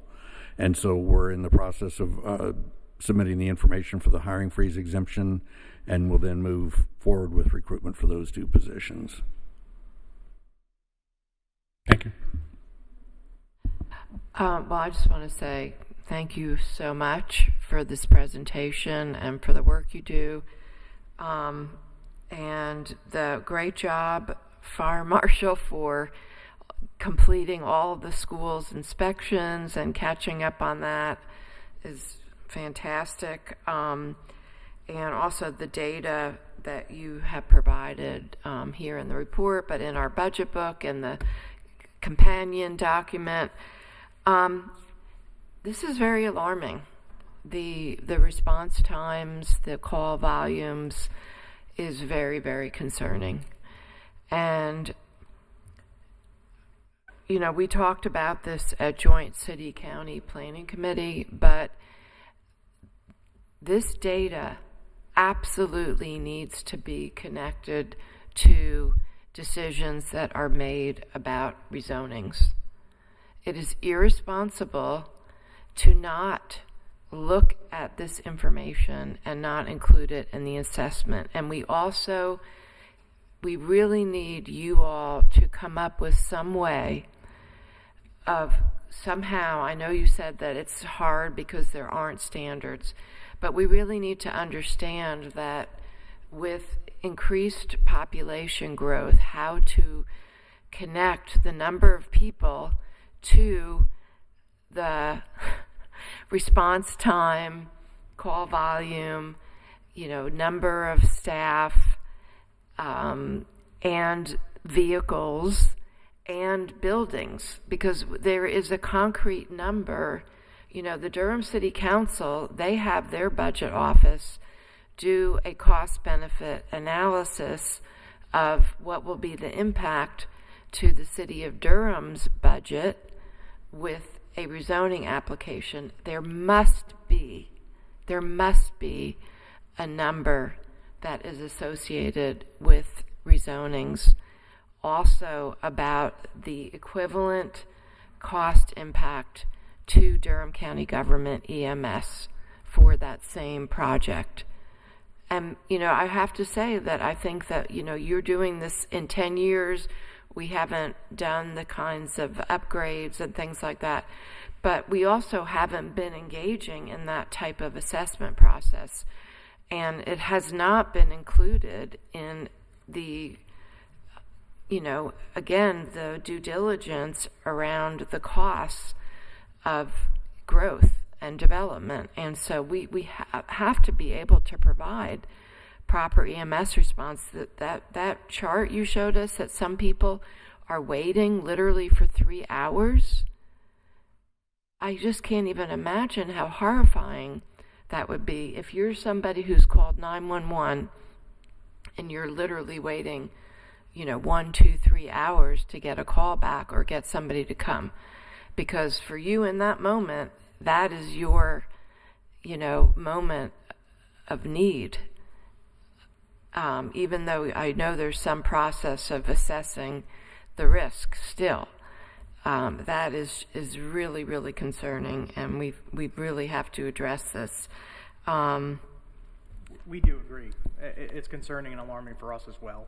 And when we did submit on the one case we were consulted on, we did provide a financial number related to personnel costs and equipment costs and so on. The one item that was not submitted for was for the facilities. We don't have any position currently on the east side of the county in terms of a county EMS station, and that is what we told them, that we were not able to provide an update in terms of the number of facilities we would need because of the difference in the way the fire department deploys compared to an EMS department deploys resources. But we did provide a financial number to the planning department in terms of that increased cost over that 10-year period for that case. Well, I hope that we can look at what people are doing in other places and try to do the best we can. And I know, Chief Kamansky, you also said that there are no national standards about some of these issues, like what is considered a target response time. But, it would be good to come up with some type of a benchmark or a standard as best we can. Often communities, especially those with contracts in place, define those numbers in those contracts. The fire department does have specific standards for specifically structure fire responses, and that is where it differs. There is not a standard across communities for a medical response time, and in actuality, we look more at the outcomes of those patients and how they did at the hospitals. And they're just like an emergency department will triage patients and unfortunately find yourself sitting in an ER waiting room for a very extended period of time. We have to prioritize patients in the streets in the situation, in the case of how we are at demand in peak times in EMS as well. Commissioner Jacobs, Dwayne Brinson, Assistant County Manager, do want to emphasize that while we're waiting on staffing, we're waiting on ambulances, but Mark and I talk a lot about options for improving the situation. There are a number of options that we're working through, some of them better than others, but we are actively looking at options, looking at best practices across the nation, and seeing how we can improve things now while we're waiting on staffing models, while we're waiting on the tiered system, while we're waiting on ambulances. And Mark knows I'm a huge fan of getting somebody to the scene quickly, whether that is an ambulance or not, right? Having a quick response vehicle get to the scene. Having a scooter get to the scene, doesn't matter to me. Getting somebody to the scene quickly is a priority for us. And I have personal experiences, but when I was in a dire situation with my 2-year-old little girl who was having a food allergy situation there, my wife's a pharmacist. All I wanted at that point was to get a paramedic to the scene, right? Because we were too emotional. So I understand that comment. I think when we consider that, the advantage of getting somebody to a scene with a 10-minute bag who can provide basic care until an ambulance can get there, I think that's powerful. Mark and we had a one-on-one last week, and there are a significant number of our calls, a significant number of our responses that don't result in a transport. We don't need an ambulance for 42% of our calls that don't result in a transport. So if we can figure out ways to get to the scene and provide 10-15 minute care, or if it's a situation that it's a treat and no transport, right? It requires very little care. We're looking at those things. Those are on our radar, and hopefully those sorts of things will provide a more immediate impact on response time and getting somebody out there to help these folks, even if they don't need to be transported. So we are actively looking at half a dozen ideas at this very moment right now, in addition to staffing and ambulances. Well, I really appreciate that, because I think that really makes sense. How can we be creative and, innovative at this point? Because you're right, it's just people want somebody there, and having a triage approach, that makes sense. Could you explain, because you mentioned this, I guess, when you said non-paramedic ambulance, so could you talk a little bit more about, like, what does that look like, and what are people doing in other places around that? Sure. So there are 3 levels of credential. There's the EMT, which is our basic level provider. There's the AEMT, which is an advanced EMT, which has a little bit more ability, certain IVs, drugs, medications, and then the paramedic, which is the highest level credential that we have. And so, again, historically in North Carolina, almost exclusively paramedic ambulances are on the road, sometimes with a partner who is an EMT, sometimes double medic. And the reality is that there just aren't enough paramedics to continue to do that in the way communities have grown. And so moving to a tiered system, a formalized tiered system where we have EMT ambulances, or AEMT ambulances, and then paramedic level ambulances, or some semblance of an EMT ambulance and a paramedic and a QRV, being able to supplement that. All of those are options that many other communities use. And so, if you look at larger cities, New York City, for example, you had basic ambulances and you had paramedic ambulances. And the EMTs went to certain call types, paramedics went to certain call types. And that's part of what we did, the reason we did this recent response plan modernization, where we are evaluating which of those calls could receive safely EMT only or AEMT, EMT ambulances versus paramedic ambulances, so that we can reserve those paramedic ambulances or paramedic resources for the more critical nature calls, the higher acuity calls. And then following up with what Assistant County Manager Brinson said, is there a model where the EMT may not even be in an ambulance, but in a different kind of vehicle? So if they're just trying to get there quickly and want to stabilize, or it's not as urgent or whatever, I don't know how to say it, but is there a model that even looks at that, like a van rather than? So we cannot transport outside of an ambulance, but for those calls that we are not transporting, and those are hard to identify through the 911 calls, but we can work on those characteristics. We can have paramedics in fly cars or QRVs, the quick response vehicles, or EMTs even. And there's three approaches to it. There's either focusing on those high acuity calls where you have a paramedic that arrives to the most critical nature calls as quickly as possible. You have EMT, AMT, or paramedic level fly cars or QRVs that respond to lift assist or some of these the lower priority calls, potentially to provide the services they're not going to transport likely and do the refusal. And then there's the true tiered gold standard model where you have AMT, EMT ambulances and paramedics in cars. They respond together. If the paramedic is needed, they drive the SUV to the hospital and the ambulance returns to service as quickly as possible. The paramedic remains to complete the paperwork, and it just turns the hospital time over a lot quicker for that ambulance.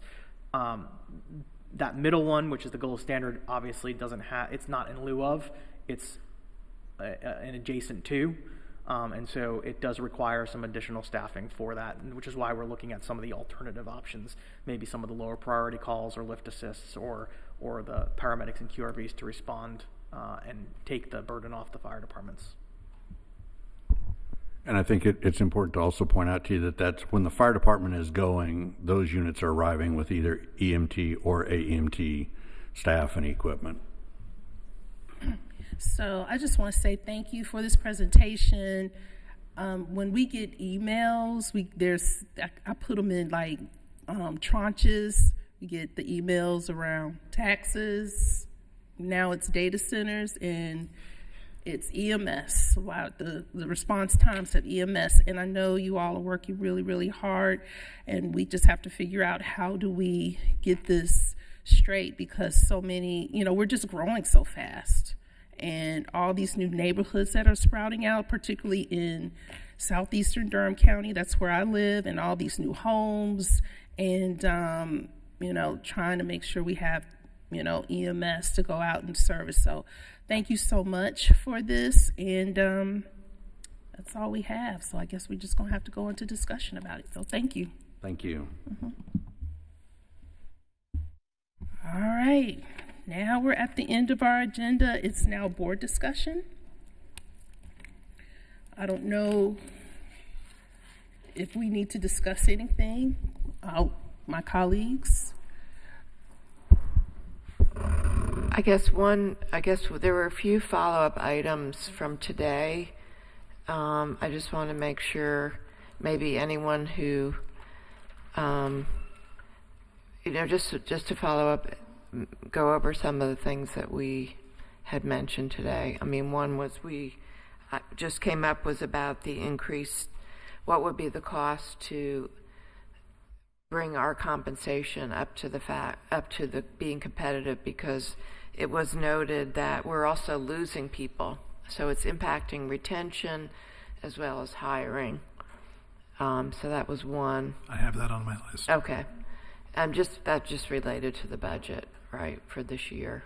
Yes. Just thinking about that, and I don't know if anyone else had any other follow-up. But I know you've been busy teaching.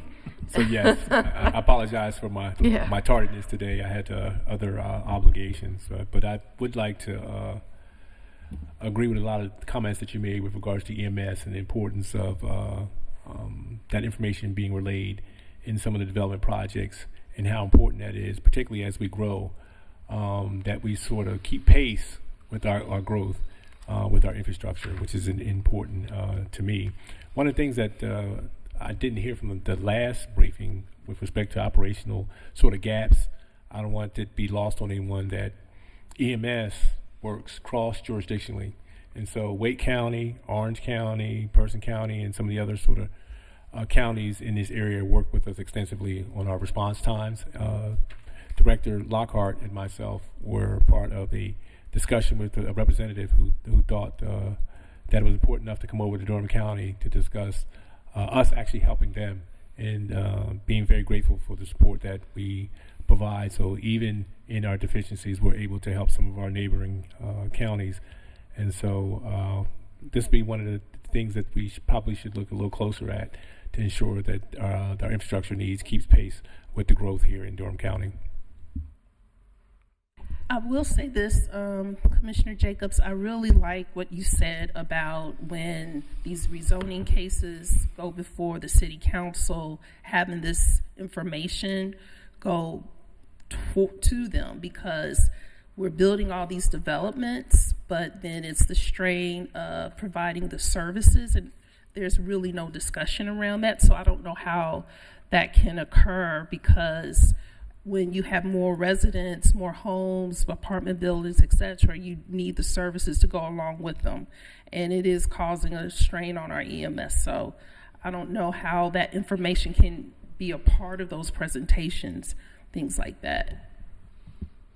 Yeah, I think what we talked about at Joint City County last meeting was just making sure that they are included in the report that goes to both the Planning Commission and then to the City Council, because we have a joint department, and so we should have our impacts included as well. And I've also asked, I would also like to request, Deputy Manager, that we get at least some type of narrative. I asked for this at the last Joint City County. It may be more in a narrative form, but also make sure that our open space and real estate and soil and water and has departments also review impacts, because of our farmland investments and our open space, those types of investments that we've made, making sure that there at least is some assessment that they have the opportunity to at least formally review rezonings that impact, changes to the urban growth boundary specifically. We'll follow up with planning and those departments as well. But the EMS should be with any type of rezonings, because I think that's why we see the situation that we're in right now.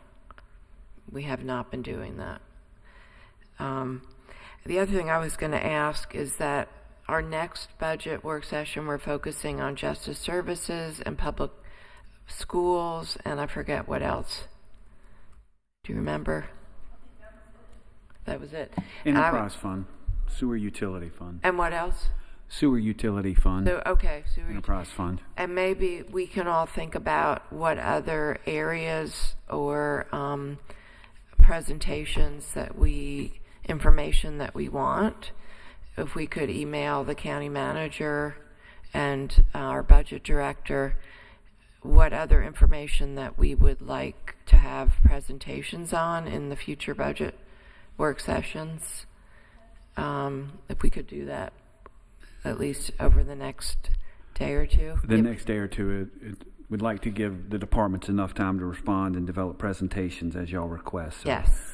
By Thursday would be great, so we could get it out before the weekend to let departments know next week on May the 28th, potentially June the 2nd.